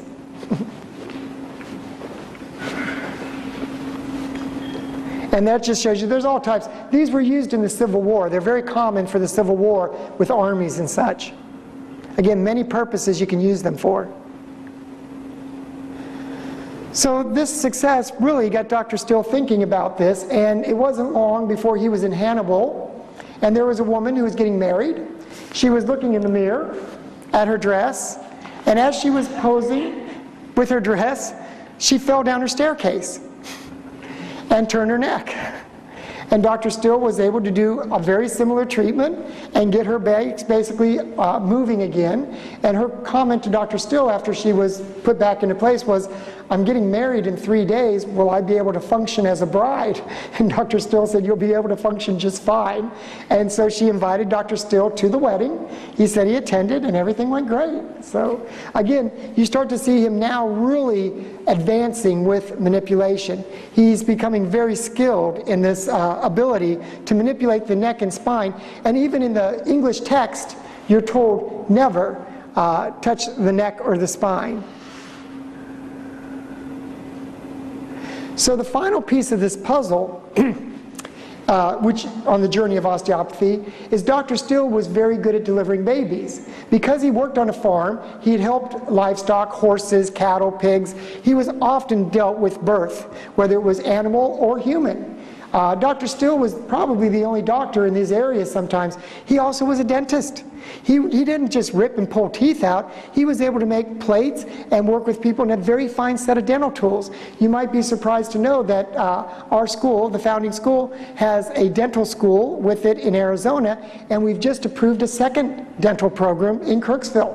So when you come to Kirksville in a few years, you will actually see a dental school which aligns with Dr. Still's ability. Now, Dr. Still said, do not ignore the dentist. And some of you might know, I mean, I've gone into a dentist, and I've literally had teeth pulled out because I had too many in my mouth. I think I still have a few too many, but needless to say, they were crowding, and that is really a trauma to the body. And that Dr. Still said there are all kinds of injuries that happen because of neck trauma with the dentist. And often you don't relate it because the actual paralyzation or stiffness might arise 2 or 3 days after. And so Dr. Still gave a speech in 1904 to the graduating class saying, you must have a good relationship with the dentist. And also the sepsis, bacteria and decay can actually create a problem systemically through the whole body. And we've seen children with bad teeth die in the United States just from abscesses as children in their teeth. And Dr. Still was aware of this 100 years ago, and that the dental is very important to healthcare. So what Dr. Still has is he's delivering babies, he's used to delivering babies, and he always knows that when a young boy comes up on his own, that it usually means there's a baby. Now, my wife was expecting, and she went into labor. And I was like, oh my gosh, there's a nurse next door with really good drugs. Let me go get you something for the pain. It's like, don't leave me. And it's like, and I couldn't get her to the car to get her to the hospital. It's just rub my back. It's like, I don't want to be here with you going through labor. Let me just give you something and it'll calm down. It's like, but so I'm used to her like, do not leave me. When we finally did get to the hospital, she seems to be fine. There's doctors. I have no point to be there except that I'm breathing with her. You will never forget. How many of you have done that breathing? Do you do that? He-hoo, he-hoo, he-hoo. I did that for 9 hours. I will never forget how to he-hoo, and yet I've never had a baby. So I take a break from my and I get the phone. I'm standing next to my wife, and I pick up the phone to call my mother to tell her we're having a baby. And my wife looks over, what are you doing? What are you doing? And I was like, I'm calling my mother. It's like, don't! You need to breathe with me. And it's like, okay.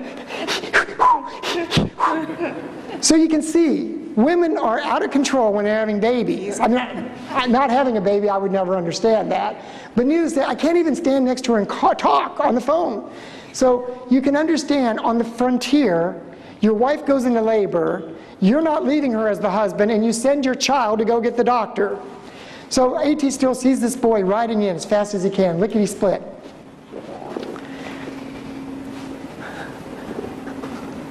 Oops. Okay, yeah.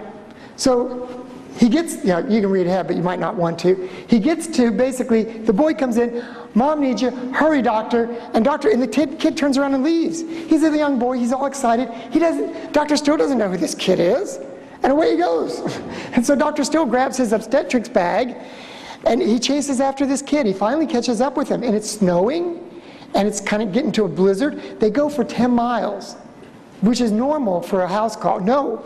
They go 20 miles, which is unheard of. No.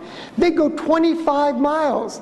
That is an incredible distance to make a house call. And when Dr. Still gets there, he goes in, and his patient is not pregnant. She appears to be dying of pneumonia, is professional opinion. And he looks at his obstetrics bag and he's like, oh my gosh, I've got nothing. I've got nothing. And she's having what we call, labored breathing. Just really a hard time breathing. She's sweating, she's fevered, she's writhing on the table. She's completely dying. And Dr. Still's like, what am I going to do? Well, the breathing seemed to be the biggest problem. So he puts his hands on the chest and he's checking her respiration. And he's thinking, just like when he was a child, when he had the headache, what can I do? What will solve this? How can I help this woman? What would they have in their house? What can I do? And as he's thinking about what he could do, his hands are just kind of absent-mindedly feeling around, he describes. And he feels over, he sees, oh my gosh, she's got a broken rib. And then he thinks, no, just massively dislocated. He thinks, well, this must be horribly uncomfortable. I can at least repair this, and that might give her some comfort. So he starts working on the rib area. She takes a deep breath, she relaxes, she goes to sleep. There's nothing else that Dr. Still can do, so he goes to bed. When he gets up in the morning, his patient's gone. It's like, where is she? Oh, she feels great. She's out working. We got work to do. It's the frontier. We got to survive. It's a tough life. And Dr. Still is like, well, what happened? Well, it's wintertime, which is when we clean the hogs, the pigs. And we had started cleaning the hogs. We still do that today. And you have them upside down, you're bleeding them. And we had just finished the one hog and we tied it out of the way and started working on the next hog. And the one that we tied away came loose. And all that weight with that soft snout caught her and threw her back and left a little blue dot. And then everything went wrong. And Dr. Still's thinking, if this woman had had pneumonia, she wouldn't have healed in 8 hours. I mean, it had been days, maybe weeks. So what I'm looking at is all those symptoms that I was thinking was pneumonia, which might have led to pneumonia. I mean, had she continued to have the mucus, the choking, the breathing, the sweating, something was going to happen. Had I had my medical bag, I would have treated her for pneumonia. She might have died, and I would have thought, well, she died from pneumonia. Not having my medical bag and using manipulation to get her back into alignment, the symptoms of the fever, the sweating, the breathing issues were all structure. He said, it was as if magic. Get the structure back and the body goes back to normal. He said, how often had I treated somebody for a perceived disease that very well could have been structure? He thought, maybe 50% of my cases could have been alignment, structural issues. And he said it was as if getting smacked on the back. He said, where I didn't see a single star in the sky, there was universes and galaxies. I was overwhelmed. All these pieces, as a child, with the rope, the Native Americans with the hips, basically the Hispanic person putting his neck in, it was all coming together that put the structure back and the body returns to its normalcy. And he says, I could never, ever go back to the old way of medicine. I realized that you must look at structure first. And if it's not structure, then you look for the bacteria, the viruses, the diseases. But first and foremost, structure, which is why in osteopathic medicine, as opposed to the allopathic, our students get 200 to 300 hours of manipulation. It makes them a better doctor. If I have a hip problem and I go see an allopath or an MD, he can either prescribe maybe a surgery, maybe physical therapy, maybe a drug for the pain. Where an osteopath can actually look to see what the structure is.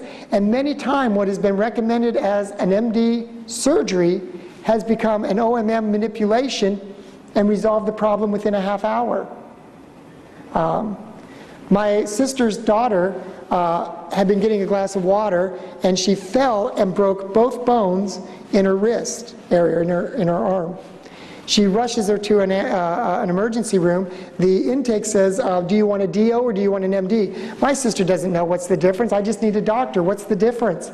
She goes, well, the DO can set those through the skin without opening, and he will then x-ray it, and if he has a 96% match, he will then cast it, and basically it'll heal. She goes, well, what did the MD do? Well, the MD will make an incision, he will align those bones, he will x-ray it. If he gets a 96% match, he will cast it, and then she'll heal. But if there's an opening, there's an opportunity for infection, there's also an opportunity for nerve damage or other damages.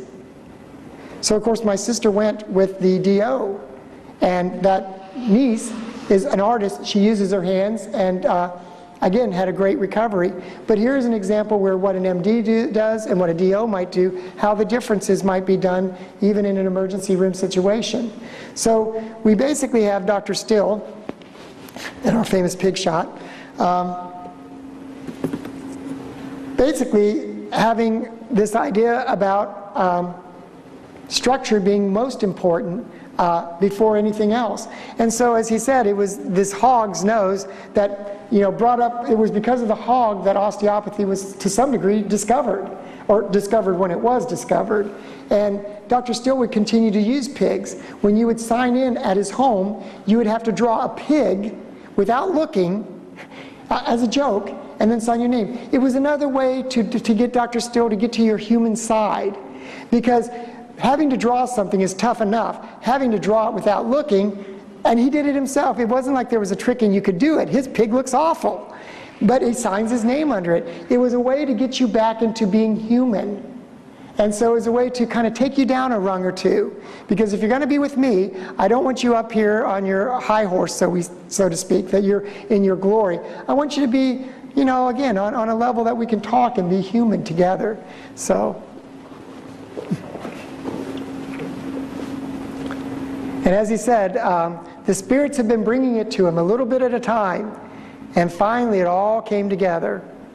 It was as if seeing a whole universe where there was nothing. This is osteopathy. It's a whole new way of thinking about medicine. We learned from Tucker, who was one of his students. He takes a comment that they talk about this pig story. And again, the reason we have this is because he gave this talk to students, but eventually the faculty got tired of Dr. Still coming into class. It's like the old timer would come in and he would disrupt. As the school started to grow, you started getting people coming from all over. You would have the Proctors, you'd have the Clarks, you'd have the McConnells, you'd have his children. But as people started coming in, like you, they had their own ideas. And they wanted to put their own stamp on osteopathy. And they didn't want the old timer coming in there and interrupting their classes when they're teaching. So they basically told the family, you know, keep the old man out of our classrooms. But when Dr. Still would come in, he would use wonderful stories. For instance, one of them that was remembered was that he came in with a cat one day. He's petting the cat. He goes, students, you want to learn something? Of course, they're all laughing. Sure, you know. As the cat's sitting there purring, he reaches down, takes the tail, gives it a good crank. The cat's like, "Meow," jumps out of his arm and runs out of the classroom. Cat's gone. So students, what did we learn? Of course, everybody's like, you don't like cats? He said, what we learned was, where was the noise? The mouth. Where was the problem? Back here. Where the noise is not always where the problem is.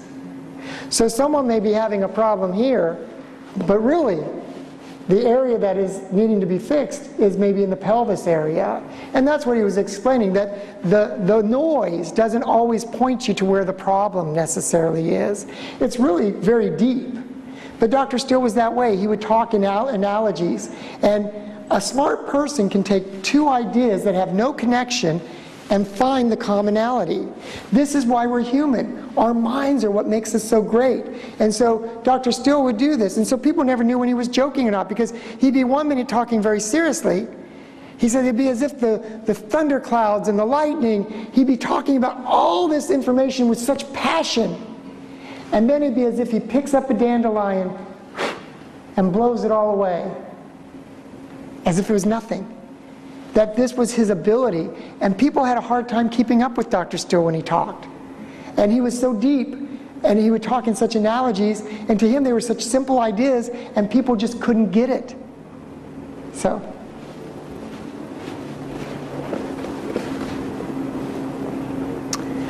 Bones, muscle, skeletal, circulatory.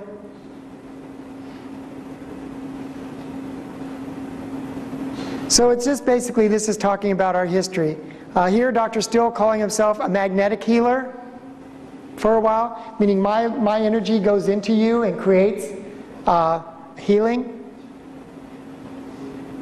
The old man with his bone in his boots. So this is really the story of the discovery, why we look at structure first. Now a lot of you say, well, now in America, the physicians, we hear they don't even use osteopathy. I would beg to differ, because the family doctor, which is what we produce the most, and mine, Maggie Wilson, she's a wonderful woman. I go in there and she may give me a physical, oh Jason, you know, your ninth dorsal, left bent, right stroke, blah, blah, blah. It's like, what? She goes, well, that's not where it's supposed to be. Oh, great, well Maggie, fix it. She goes, oh Jason, I don't do it every day. I can find the problem.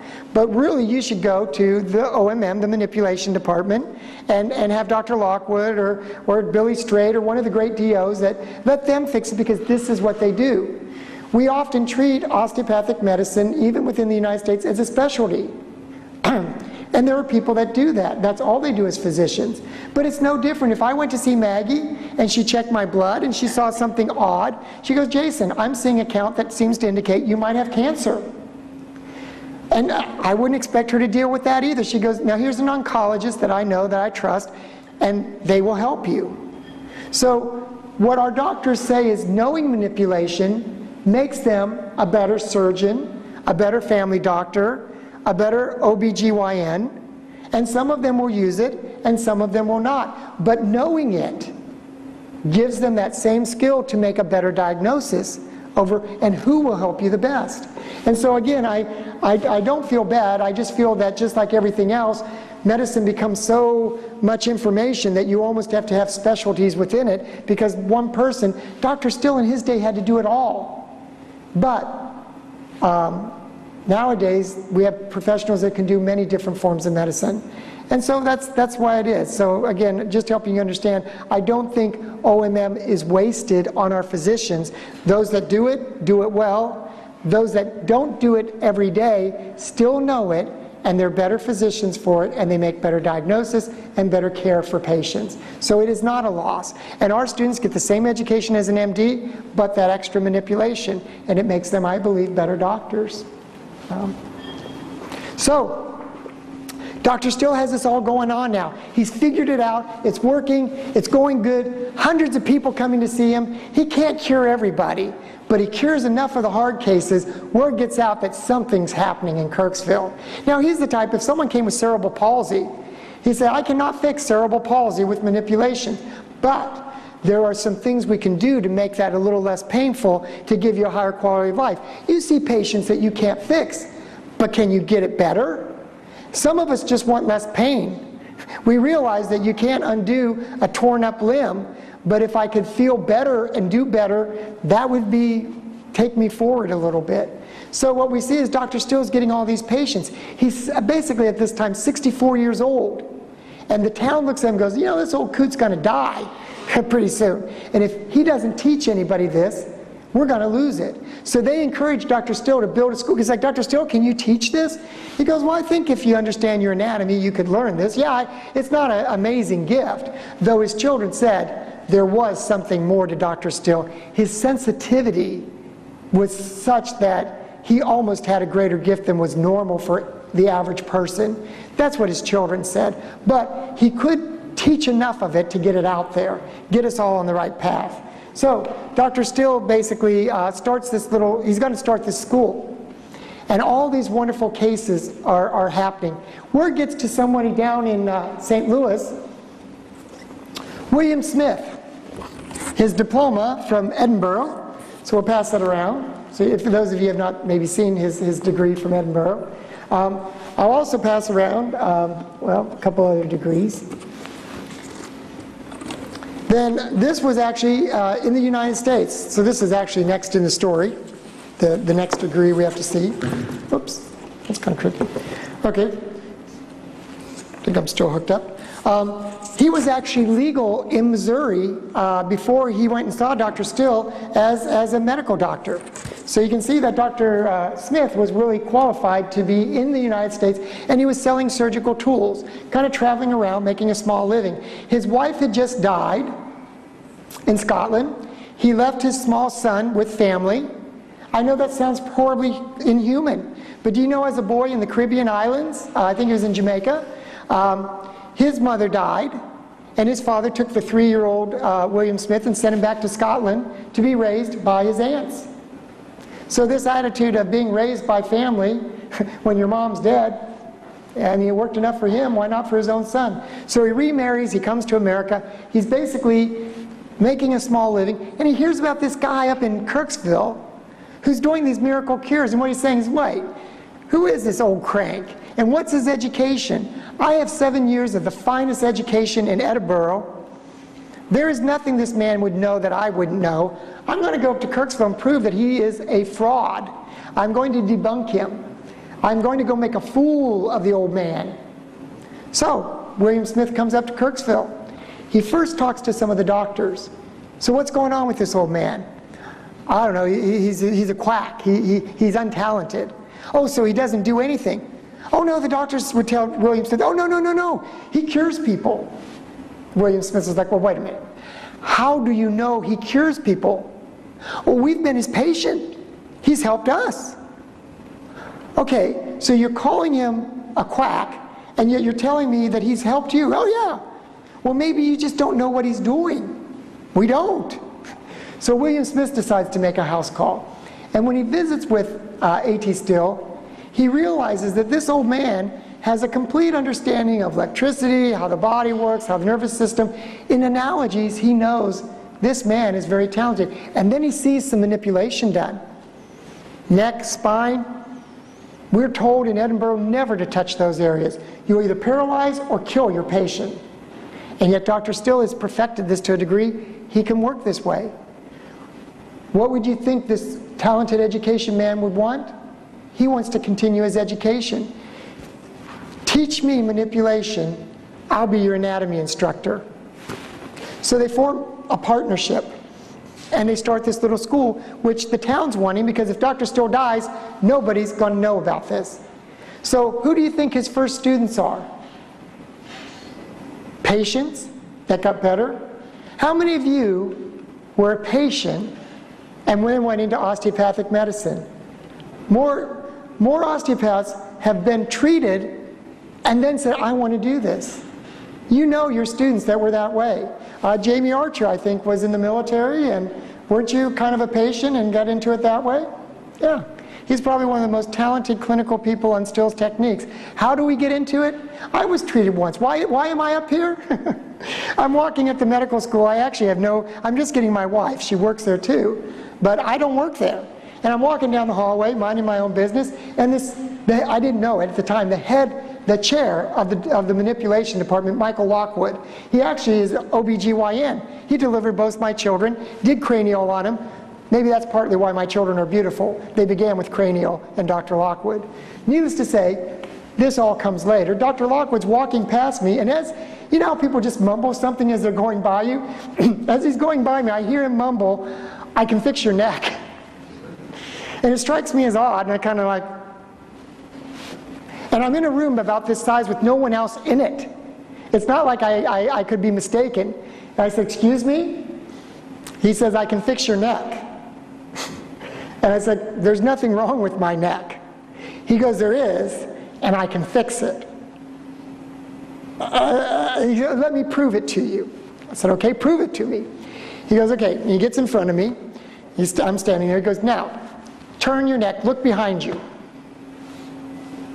I said, so? He goes, now, look this way, and just turn your neck. So? He goes, you didn't turn your neck. I said, I did too. He said, now, he held my shoulders, he goes, now turn your neck. And my neck went this far and stopped. And I couldn't move he goes, you're using your body. Your neck isn't moving. Does that strike you as odd? I said, well, now it does. He goes, you've got a rib out of place. He goes, I think I can fix it. He goes, it looks like an old injury. He goes, let me first do some soft. I think, oh my gosh, he's going to snap my neck. He loosens, he does this. And all of a sudden it's like, he goes, now turn your neck. I felt like I was an owl. I thought, what did this man just do? And I actually felt like I lifted about an inch. And my vision just seemed a little sharper. I thought, that's strange. I said, well, I remember when I did this, I was lifting too much weight, and I had to move something, and there was nobody to help me. And all of a sudden, as I was lifting this weight, something went ping. And I just remember the pain was so much, my foot went up. And then it stopped, and I could go a little bit, and then the pain would hit, and my foot would go up, and then it stopped. And that's how I got to the medical clinic. Just a little bit, and I get out on the highway, and I'm in the middle of the highway, and the cars are coming, oh no, no, no, no. And it was so painful, I couldn't control myself. It just stopped. And the only way to do it was this. And cars are honking at me, it says, don't hit me, don't hit me. And I get in there, and do you know what they do? They give me Quaaludes. Now today it'd probably be Oxycontin. They give me Quaaludes to knock me out, and they put some heat on it, and they say, in a week you'll feel fine. Sure enough, a week later I didn't feel the pain anymore, and I stopped doing this all the time, you know. So I thought I was great. For 8 years, that injury was still there. It's a good thing I was young, so my body probably compensated for it. Now, Dr. Steele, I said, well, when do I need to see you again? He said, well, when you don't feel right. I said, well, it's been 8 years since I had this injury. I might never see you. He goes, then you'll never see me. He says, now, it may, because of that long time period, want to go back to the abnormal state. But it just as likely will like to stay where it's supposed to be. And to be honest, it did. And that was my first experience with osteopathic medicine. How could you not be devoted to something like that when you've seen that in your own life? So if you ask, why do I have passion? Why wouldn't I have passion for it? So basically what you're starting to see is all these things. Now, remember this situation where the woman got hit by the pig? Let me tell you another story. My wife works up in admissions. She brings in all the students. She is presenting to a group just like you one day. And as she gets towards the end of her talk, she's got handouts to give to you. So she decides that, unlike me, where I would turn around and I'd get my handouts and then I would give them out. No, no, no, my wife is too much of a lady. So what she's going to do while she's still talking to her group and closing down her program, she goes down on one knee, and then she takes her hand and she scoops up this pile of about 15 pounds of material. She gets her hand under the material and she's lifting it up. She puts her hand, she springs off of her foot, and as she's coming up, she's spinning this pile of papers coming up, and she gets this high and she drops them all. She can't breathe.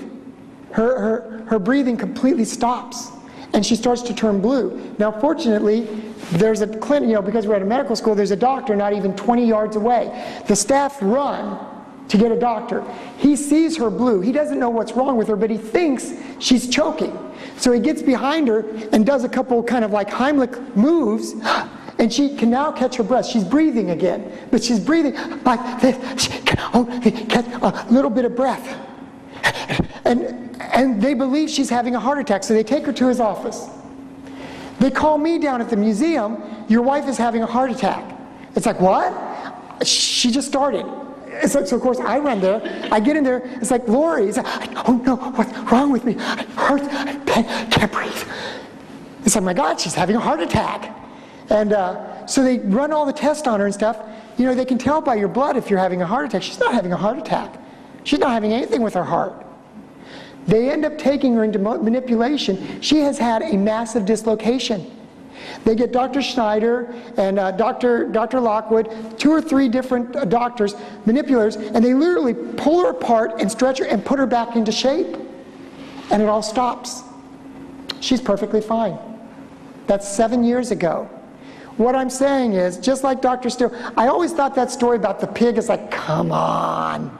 A pig, and she's suddenly like falling apart. My wife didn't even get hit with a pig. She did it all herself. Oh, and this is on tape. She really hates when I tell her stories. She goes, those are my patient confidentiality records, and stop spreading them. But you know, it's a great story, and I really can't. She can sue me if she wants. I get half of whatever she wins.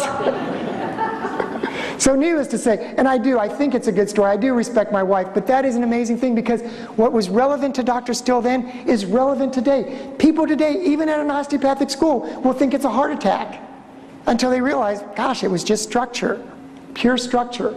So you need to look at that as you think about these cases and what changed Dr. Still. Again, it made my wife a better believer. She goes, they could have done all kinds of horrible things to me for a heart attack. Thank goodness they treated me osteopathically first. So, oh, there's nothing to show up there. So what we end up having with William Smith, so he comes up to debunk Dr. Still, and he becomes a believer. So they start teaching this, and they teach it for about 3 or 4 months, and what they realize is that only A.T. Still is the person who does this. So if they don't graduate William Smith first, he can't sign the diplomas. So the funny thing is, and I brought it, is Dr. Smith's diploma. He wrote it himself, and then A.T. Still signed it on a scrap of paper. The original first diploma of osteopathy is out there, written by William Smith and signed by A.T. Still. Now, he now graduated. A couple months later, they graduate the students, and he also gets his real diploma, which we also have. So you can see the first diploma, and then you get to see the second diploma. So here's a group picture of the first students. So we've got Dr. Still, William Smith, brothers. So who are the students? They're family members, they're patients, they're his children. They're the best people who believe in this, like me, like my wife, like you, to take this idea forward. These are great people to do this. So we have 5 women in the first class. Remember, a woman can do anything a man can do, sometimes better. They bring that different quality of nurturing, which is so important to healthcare. So of course there's 5 women, which includes Blanche, his daughter. So we've got the first students of osteopathy. Now we also have in this group Struthers and A.P. Davis. Struthers, he comes the first year, and then they get the summer off to do farming. He comes back in the fall, and when he comes, he brings a man by the name of D.D. Palmer, chiropractic medicine. And then the bald man, that's Struthers. He brings D.D. Palmer. And then we'll talk about A.P. Davis. So we'll pass this way. I was asked specifically, could I talk about chiropractic medicine? So let's talk about it. By the way, Hildreth is standing next to Struthers in that picture. So if we read Hildreth's book, basically here's what Hildreth has to say about D.D. Palmer. At the opening of the second class in the fall of 1893, a man by the name of Struthers, the bald man with the mustache, he had been a member in the first class in the fall and winter before. He'd been practicing a little in Davenport, Iowa, during the summer of 1893 when they were off. He returned to Kirksville for further study, and there came with him a man by the name of Palmer. The person, probably in his 50s, was large, heavy-set man with a dark brown beard. And trust me, if you see a picture of D.D. Palmer, you do not mistake him with anybody else. D.D. Palmer took treatments with Dr. Still. Dr. Still's daughter Blanche, also in the picture, now Mrs. George Laughlin, told me that this man Palmer was not only treated by her father, but he also sat at the family table upon invitation of the old doc. She told me that as many as 18 places were set and people ate with them all the time. It was no big deal. Palmer took treatments from Dr. Still for a few weeks. He also talked with Dr. Still's students and was treated by many of them. When next we heard of him, this was in 1893, in 1896 he had his own school of chiropractic medicine. Now, of course you're going to say, well, Hildreth was in the first class. His mama used to work with Dr. Still coming up with the ideas of osteopathy. Hildreth, of course, is going to say A.T. Still founded it and D.D. Palmer stole it. I would agree. That would seem possible. But let's now look at Alva Gregory, an MD from Texas, working in Oklahoma. Very good medical education. D.D. Palmer's school, after 6 years, only graduated just a few students, and it was already losing money. So he leaves the school to his son, B.J., who is a young man with energy, good advertising, and brings in professionals to get this thing going, just like A.T. Still is bringing in William Smith and a man of wisdom without wind, Mr. Littlejohn. He starts bringing in quality people. As you can kind of see in the faculty, he's bringing in good people, getting the quality up a little bit. So of course chiropractic medicine is able to thrive because of the son, not because of D.D. Palmer. So Alva Gregory sees D.D. Palmer in Oklahoma doing a couple techniques, pocketing a little cash, and he says, hey, you got something pretty cool. Why don't we start a school of chiropractic medicine? D.D. Palmer's like, sure. Within months, Alva Gregory realizes D.D. Palmer has no understanding of anatomy, has no understanding of what he's doing. It's like, look, Mr. Palmer, you're not a doctor. You've got no ability with anatomy, really. Where did you learn this? Because this isn't from you. You're doing technique, but you don't even have an understanding of the techniques you do. Now, I can do technique. A couple of the students, I've got young kids, so a couple of the students said, okay, let me show you the Kirksville crunch. This is what I call the crunch, maybe it's not. I tell my kids, okay, breathe in, breathe out, and then I wrap my arms around them and I lift them a little bit and they feel better. That's a technique. I am not an osteopath. But for my teenage kids, that gets them by. The other one is, okay, they put their hands on their head, I wrap my hands through their heads, and then I basically just give a little lift. No strain on me, and the bones are basically realigned. And so I do those techniques at least every other day with my kids, because they're young, they're growing, they run, one's an athletic swimmer, the other is a cross-country runner. They're constantly putting abuse on their body, and therefore they're constantly needing a little touch-up. So I do it. Does that make me an osteopath? No. Should I do anything else? No. I probably shouldn't even do that, but I've been doing it now for about 5 years, and my kids seem to be none better, no worse for it. So Alva Gregory writes a little bit about D.D. Palmer. He basically kicks him off the campus. The second school, within months, D.D. Palmer's told, you are not a professional medical person. Get the heck off this campus. But do you know the Alva Gregory School continues to thrive even until this day? So D.D. Palmer goes to Oregon. He starts a school there. He's not able to sustain it because he is not an osteopath. He is doing technique, and technique will only take you so far. So he comes back to Davenport. Now in Davenport, he's a hero, the founder of chiropractic medicine. His son is like, stay the heck off the campus. But D.D. Palmer is the big hero. There's going to be a parade. The son is like, Father, it's hot. You're out of shape. You should not be walking the parade. Ride in a car, we'll parade you through, you can wave to everybody. D.D. Palmer's, I'm going to march in the parade, I'm going to lead the band. The son is, Dad, get in the car, you're going to get hurt, we'll drive you at the front of the parade. D.D. Palmer, they start the parade, D.D. Palmer gets out of the car, and he's marching down the parade. He somehow falls and gets run over by his son. The injuries do not kill him. But he goes back, I think, to Oregon or wherever, and he basically dies from those injuries very soon. So that's where the term patricide comes from, I think, killing your parent. Now again, it was a horrible thing, but do you know what? Had D.D. Palmer not died, I believe we would have gotten to the truth of this a lot sooner. Because you know how I got this information about the second school? I get a call from a chiropractor. And it's like, I've been reading Alva Gregory, the father of the second school's book on chiropractic spinal lesions.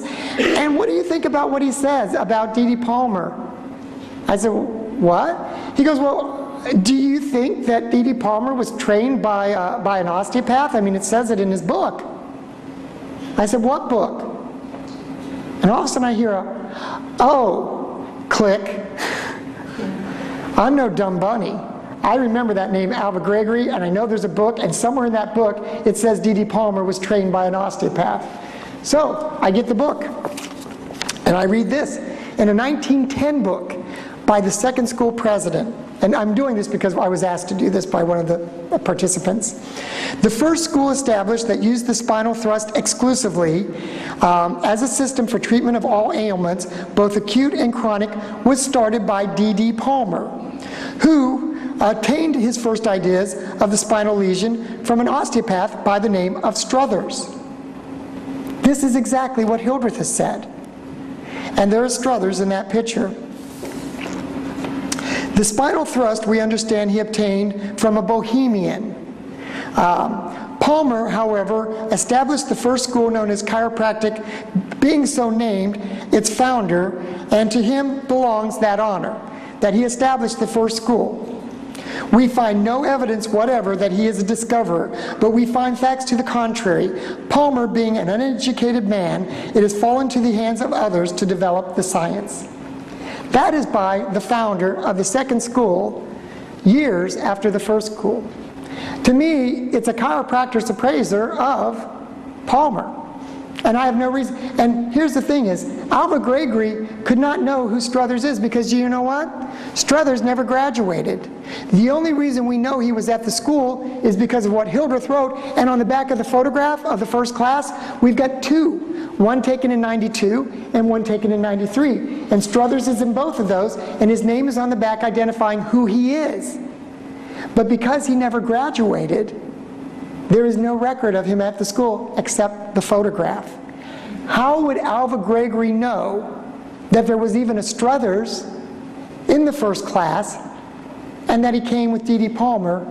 Because Hildreth's book was written in 1936. Alva Gregory's book was written in 1910. So that's the history of that. So it's kind of fun. It goes with that way. Okay? So as we talk about Smith,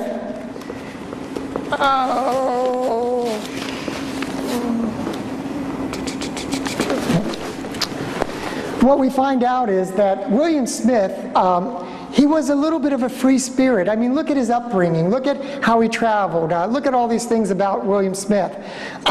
The rift between the Little Johns and really the school, it's been said that sometimes that the school was really backwards and they didn't want to move forward with the ideas of Little John. I find contrary to that because actually I have a book out there, Journal of Osteopathy. They said because physiology, John Martin Littlejohn introduced physiology. As a matter of fact, John Martin Littlejohn said there's anatomy, there's physiology, and there's pathology. These are things about the body we need to understand. And we taught physiology. We continue to teach physiology. We have always taught physiology, I mean, since John Martin Littlejohn. And in the Journal of Osteopathy, following John Martin Littlejohn's comment about osteopathy, Hildreth, the person who had the biggest score with John Martin Littlejohn, says, "You first-year students are so fortunate because you're being trained in the best of our field, which includes physiology. You will get that at our school." There was no dissent not to teach it. And they brought in many faculty from Harvard, Yale, and Princeton, including the Littlejohns. So here we have our first students, our first faculty, and you've got David, James, John Martin, William Smith. we've got the European contention, and we also have, as I mentioned, Proctor, Clark, McConnell, and then the children of Dr. Still. But they also included other faculty in the same time period of 1897 from Yale, Harvard, and Princeton. Hence, we get the descendants of people like Hal Magoon, cranial osteopathy. These people came from the best East Coast schools. And when they came to Kirksville, they looked around and said, where have we landed? This is a place with a trashy kind of white people, and there's chickens in the train depot. I mean, this place is just crazy. But they brought their talents and built the school, which is the foundation of our school. What really came down to it, I do believe, was to some degree just a lack of respect. Hildreth, to some degree, was only trained in Kirksville and only trained at the osteopathic school. And to some degree, that made him a little bit of an uneducated man compared to the degrees of the Little John. And I think there was this kind of a lack of respect, perhaps on both ends. But at least in that comment, I did find where Hildreth said, you know, these people bring good stuff, and we need this stuff. But he also said, but we cannot forget what the founder is teaching us. And we still hear that today. You know, our alumni from 1930 says that after the group of 1930, we lost something. We became more medical, and we lost our osteopathic understanding. And you read this and you hear this from alumni and you see these things. There was a change. And once you got one generation away from Dr. Still, things started to kind of fall apart a little bit within the profession, according to those that knew him or trained under the people that trained under him. So there was this change. But the final conflict, what ended up happening was, well, one of the conflicts was William Smith. The Little Johns were promised Hildreth would not be dean. Hildreth was away in St. Louis. He was promoting the profession. He was doing technique. He was getting good things going out there. He comes back, and lo and behold, he is in charge of the Little Johns. And the Little Johns said, wait a minute. You promised us we wouldn't have to answer to him. And he soils the reputation, this isn't a letter, of the school and us. He basically makes us look bad. We don't want to be associated with this man. Well, of course, that doesn't make Hildreth feel any better. And of course, they're going to stand by their guns. And so they're saying, we don't want him as dean. You promised us you wouldn't do that. There's too many deans. So what do? They get rid of William Smith. And then the Little Johns write, okay, we tell you we're upset with Hildreth, and you fire Smith. What's that all about? Smith didn't do anything. And this is unconscionable. What are you doing? Well, then maybe we don't need you guys either if you're going to be troublemakers. And it's like, we're not troublemakers. We're just trying to be fair. We're just trying to stick to the contract. Well, this is all done back and forth in letters, and you can understand eventually it just came to an impasse where nobody wanted to talk anymore. And so finally, John Martin said, look, come June, we're out of here. But out there are the Journals of Osteopathic Medicine in 1899 when they were leaving, and 1900. They were still complimenting the Little Johns and still identifying them. Here's what we had. David had brought the idea of x-rays, x-ray technology. Our first researcher was David Littlejohn. And William Smith, not giving credit, was equally fascinating about x-rays. And here's what William Smith did with David. He said, tell you what, when we cut into the cadaver, we lose a lot of what the body really looks like before we get into it. I'm going to inject some radioactive kind of material, some stuff that will glow, into the arteries through the body. And I'm going to be able to show the entire vein and artery system within a cadaver through x-rays. These people were friggin' amazing. I mean, seriously.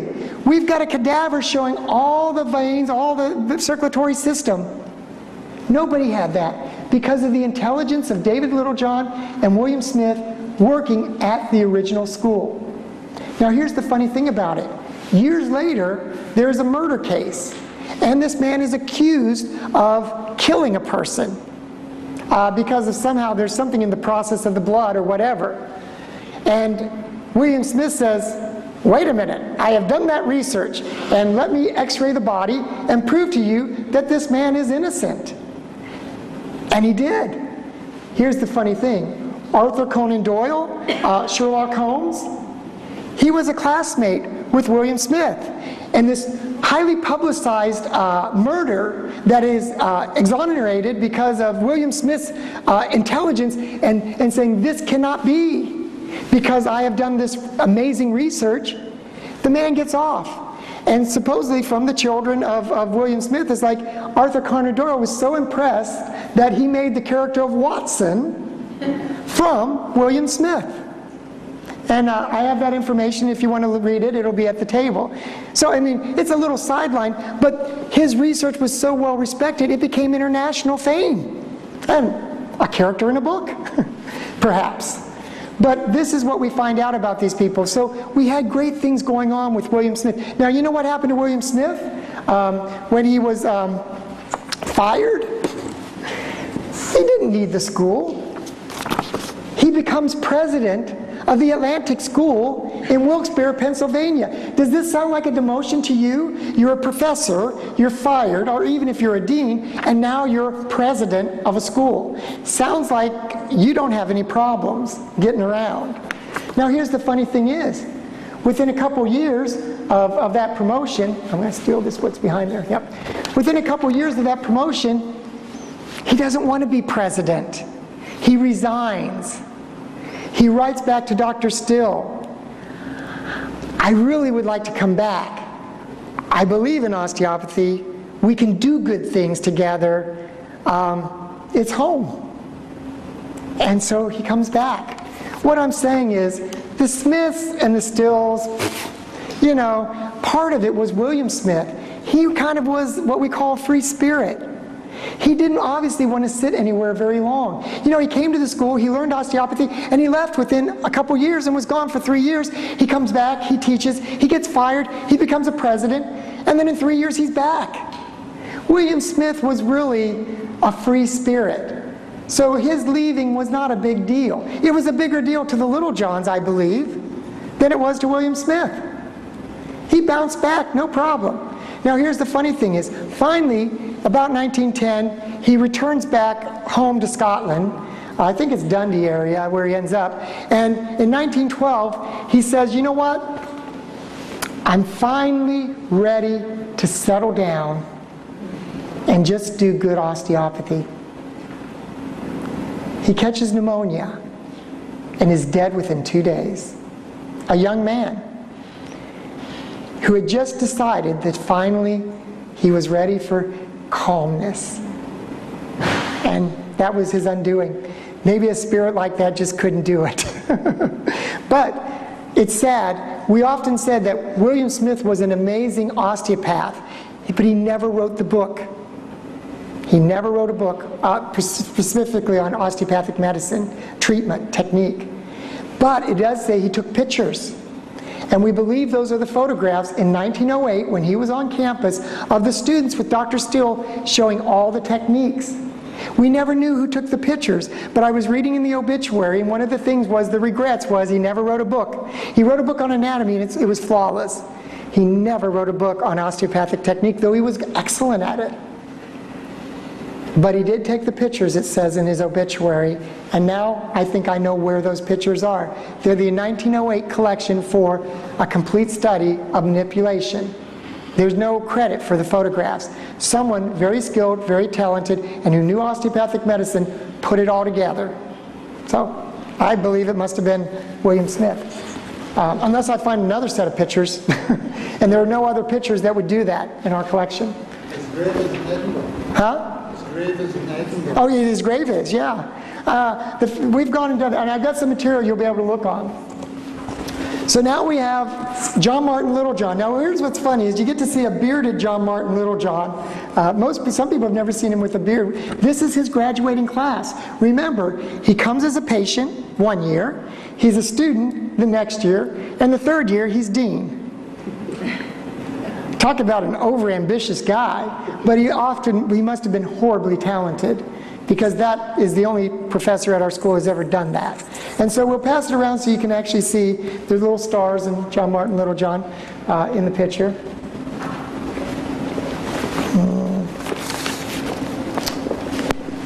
And I just want to kind of emphasize again, this is my pile of stuff on them. The letters I talked about where they were being snippy back and forth, they're in here. I was talking to, do some of you know Robin Kirk? He's in Rome this week, but he's coming back Sunday, and so we're going to have a drink and a chat on Sunday before I leave. Robin says, Jason, I know you're coming, but can you answer a question for me? And it's like, oh, sure, Robin. He goes, how the heck did the little Johns get trained? They swear that they never actually took lessons from Dr. Still. They never were students, per se. So how did they learn? And I said, oh, Robin, let me send you a dissertation.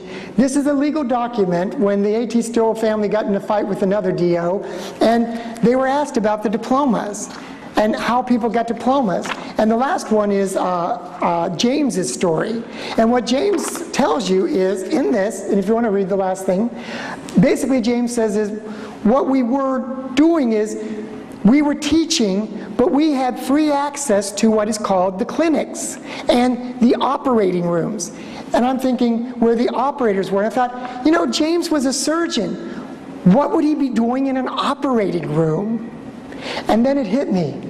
Operators, operating, that's the old terminology of manipulators, of osteopaths. So what he's saying is, we spent all of our free time watching, learning, and working with students in actually treatment facilities. And we did that for 2 terms, which is 5 months a term, 10 months. And in those days, if you already had an MD degree, and you went for 10 months of manipulation, you would get a certificate that identified you as a physician osteopath. But if you were a student and went for 4 years, it was a diploma of osteopathy. So people like Dr. Nemoto, who was Japanese, who came in 1900, he studied for 10 months and he became an osteopathic physician. He did not truly become a student. However, in 1927, we ended up with another Japanese student who actually went through the 4 years, and then his degree would have been a diploma of osteopathy medicine. So you start to understand is there were all these doctors coming, but they didn't want to retake the class, so they just did the manipulation portion, and they got a degree that reflected that, versus the 4 terms, 20 months students. So because John Martin started as a student for a year, he got 10 months. Then he came as a faculty for 2 more years. He got his other 10 months. So he got a full diploma as a student, where his brother got a physician's. And David, David got nothing. Why? Because David attended those same clinics and teachings on the campus, but he had to pay for his degree. And David said, look, I'm teaching here, and I'm doing this in my spare time. You've given me nothing. I have gotten my education on my own. Why should I pay you for the diploma? And the attitude of the Stills, who like money, was that you would not have had those opportunities without the school. We pay for the school, you pay for your diploma, or you get no diploma. We're holding your salary until you pay for your diploma, because, you know, that's the way it is. And David basically said, look, I didn't apply for a diploma. I don't really want a diploma, and I'm not paying for a diploma. Give me my money. This is why, to my knowledge, David never got an osteopathic diploma, though he did as much as James, who got a diploma.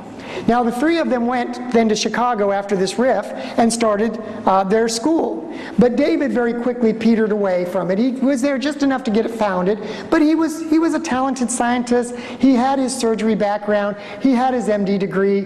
He had his research. He didn't need either of the osteopathic schools, so he just went his way and did his thing. James stayed long enough to get things started, but then he too went into a surgery kind of profession, his own area, and that's what he liked to do. at least from the records we find. And so really this is why it was John Martin who carried the torch and brought it to the UK and continued under all kinds of perseverance to bring this idea, because how could you deny this truth? Just like me, would I ever deny osteopathy? I couldn't. If you've been a patient and you've been repaired, you just can't. If you've seen your wife in a horrible situation and seen her repaired, if your children are born and the cranial and the things, my daughter, by the way, had a horrible accident at a babysitter's. We didn't even know they had a basement. It's this long, skinny house, but they had this huge basement and these unfinished steps into cement. And when she was in a little stroller, she wasn't even walking, the father of the house, they always kept that door to the basement locked. He was going to go get something, so he unlocks the door, and then he thinks, I got to take a leak. So he goes to the bathroom, which is right next door, and while he's in the bathroom, his son, who has heard him, opens the door and goes downstairs to find him. My daughter comes in her little stroller and literally goes straight down the steps onto her forehead and creates a dent this big in her little 11-month-old head. Her face is crunched. I mean, she lands fully on her face. And it's just, luckily there's no, it's just very tender and just all bent. She was bruised horribly. Immediately took her to Dr. Lockwood, who worked on her. As she's grown, almost every 4 years, she starts getting these horrible headaches. We take her to Dr. Lockwood, who was basically president of the Cranial Academy for a while. He does manipulation. That dent has slowly shrunk, till it's just like a magic marker whisper. But when she frowns, it's still there in her forehead. And every 4 years, she starts getting this horrible pressure. She gets cranial, and then it's fine.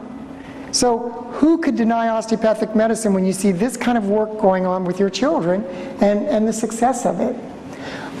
Mark Twain's daughter, like my daughter, only older, fell. She started having epileptic seizures. First 10 a day, 20 a day. Her entire personality changed. Wouldn't yours? What ends up happening is he comes to England to try where the best doctors are, Mark Twain. And this is at the time, you know, Dr. Still was still just kind of, the school was just started. While he's here, he meets Marika, huh? Kjellgren. Of course, I've already forgotten my Swedish from 2 months ago. Kjellgren basically is doing some type of exercise technique which gives her some relief. But they say, Mark Twain, take your daughter to Dr. Still because he can do something for her. So he goes there. He basically works with the DOs, and his daughter actually gets a normal life back. Now the sad thing is, in the end, it's 10 years later. She's decorating for Christmas. She's just got all the decorations up. She takes a bath. She has an epileptic seizure, and she drowns. Again, he didn't perfect it, but it was better. She drowns. Mark Twain is devastated, and within 3 months of that event is dead himself. But this is a person that we shared. Why did Mark Twain come here? I think you guys own him a little bit, as because he lived here in London for quite a bit. But part of that was for his family. And as soon as he found out that he could have his family treated, he went back home to the United States, which was home. He loved it here, but he wanted to be back home like all of us like to be. And so you hear these stories of people. And when we wanted to put up a school in New York, all the MDs were like, we're going to have none of you osteopaths here. Mark Twain says, well, I'm going to speak. And the medical doctors are like, speak? You're a writer. You give lectures on life. What do you know about medicine? Oh, we can hardly wait for you to speak. He says, I'm going to speak. So the doctors are like, okay, we're going to rip you apart, Mark Twain. Mark Twain comes up to the podium and says, look, maybe you guys want only there to be MDs, so you want to protect your own self-interest. But I'm going to speak today about patients' rights. I'm a patient. I'm your patient. And you didn't give me much hope for living, much more than a year, but through osteopathic medicine, I'm doing quite fine, as is my family. So what I want to tell you is we have the rights to find other forms of medicine. You might not know it all. And we as patients have the right to try to get better and be part of what's done to us. Who's speaking of patients' rights 100 years ago but Mark Twain? So he finishes his speech. And as he finishes, he says, so we should all have rights to find our own treatments. And just so you know, my family's choice is osteopathic medicine. And rounding applause, and the school was passed. But it is interesting to see how this all comes about and how people try to protect their turf. And you see it here. People don't want osteopaths here, in Sweden, in France, because people are protecting their own little bit of turf, just like Mark Twain said. But you guys have been touched by osteopathic medicine. No, it's good, it's right, it's truth. And that's what Dr. Still said. How could you turn away from something like this? It is so good. You would have to pursue it to its end. So again, I hope this brings you a little bit more information kind of on how the Little Johns kind of intersect with this. They developed their school. It's a wonderful school. They continue to communicate with the faculty and the students of the ASO. They weren't as distant as you might think. We actually have from 1900 to 1903, 3 years of their Journal of Osteopathy. Just like Dr. Still was putting one out, every school kind of followed the pattern. And because of the Europeans, because of the Little Johns and the Smiths, and what they brought in quality, because of David in the research, because of James in the surgery, because of John Martin and physiology, pathology, anatomy, when in 1910 America looked at medicine, it was a mess. We had people bleeding people. We had people claiming to be doctors that were just gathering up some bitter plant, sticking it with morphine or alcohol, and basically drugging you so you didn't think you were sick. We had people that were apprenticing, and you only knew what your teacher knew. We had people getting 9 months of lecture with no cadaver, being licensed to dissect into you and prescribe drugs. This was American medicine. And in 1910, when we looked at it all through a man named Flexner, he said, my gosh, look at medicine in America. It's a shambles. Our government got together and said, no more. You will have this set of curriculum, you will have this kind of equipment in this type of institution, and if you do not have this, you will not be a medical school. 166 MD schools. Within a year of the Flexner Report, 66. 100 of them were that bad. 9 osteopathic schools. Before the Flexner Report, 9 osteopathic schools after the Flexner Report. But 66 MD schools, 9 DO schools, we started off this race as good, but the smaller number. With the population, the money, the influence, it's no wonder we struggle in America. It's not that the osteopaths are not as good and maybe better, but we're drowned out by the numbers. It's always been that way. We started off this race behind. How can you catch up? But more and more family physicians, the people that have the general population, are our doctors. We hear from a friend that was in Hawaii. He was a highway patrolman, went into the military, was working in Hawaii. He calls us. Just so you know, my new address is Washington, D.C. It's like, Washington, what are you doing there? I got a patient in the White House. If you go back, Eisenhower, Theodore Roosevelt, Nixon, you go back, you'll find within America, almost all the presidents have had an osteopath for their care. Nowadays, you can't talk about it. The astronauts. 4 osteopaths take care of the American astronauts. I mean, it just shows you that the quality. In Afghanistan, Dombrowski worked at the Pentagon. These young men that are being blown apart and injured horribly are staying alive because of physicians that are making decisions that are osteopaths. So we are actually in every form of medicine, sports, everything, but we do best, the family. And that's what you'll find in the United States with what we do. So I hope this kind of brings us kind of around to where we're at in this area. I'm trying to think time-wise where we're at because I don't have a clock. I got 5 more minutes? So we've actually wrapped up pretty nicely. What I will be around is to talk about other things, about Dr. Still. But a lot of this is you can go to that website and type in spirituality, read it, and interpret it yourself. Now, I do tell you, I've told you a lot of stories today. Sometimes it's a little generalized because I could talk for, well, Marika? 3 days. I could talk for 3 days and still not be done. So you can imagine that in today's 3 hours, you got the tip of the iceberg. But I hope it helps you be proud of who you are, proud of our European beginnings, proud of our American beginnings, and how we today are still connected. I hope you'll come to Kirksville and feel the roots just as I feel it by being back in what I consider the land of my family that left because of religious persecution. You know, that's why we left, or we'd still be here having a jolly good time. And I probably wouldn't be talking like a movie, but I'd be talking like you guys, which I think is a lot cooler. Okay? So thank you so much. I'll be around, and I'll have a lot more material, and I can download stuff. If you have a memory stick, give me your email. I'll send it to you through the email. Thank you so much for starting this program, and I think it's going to be excellent.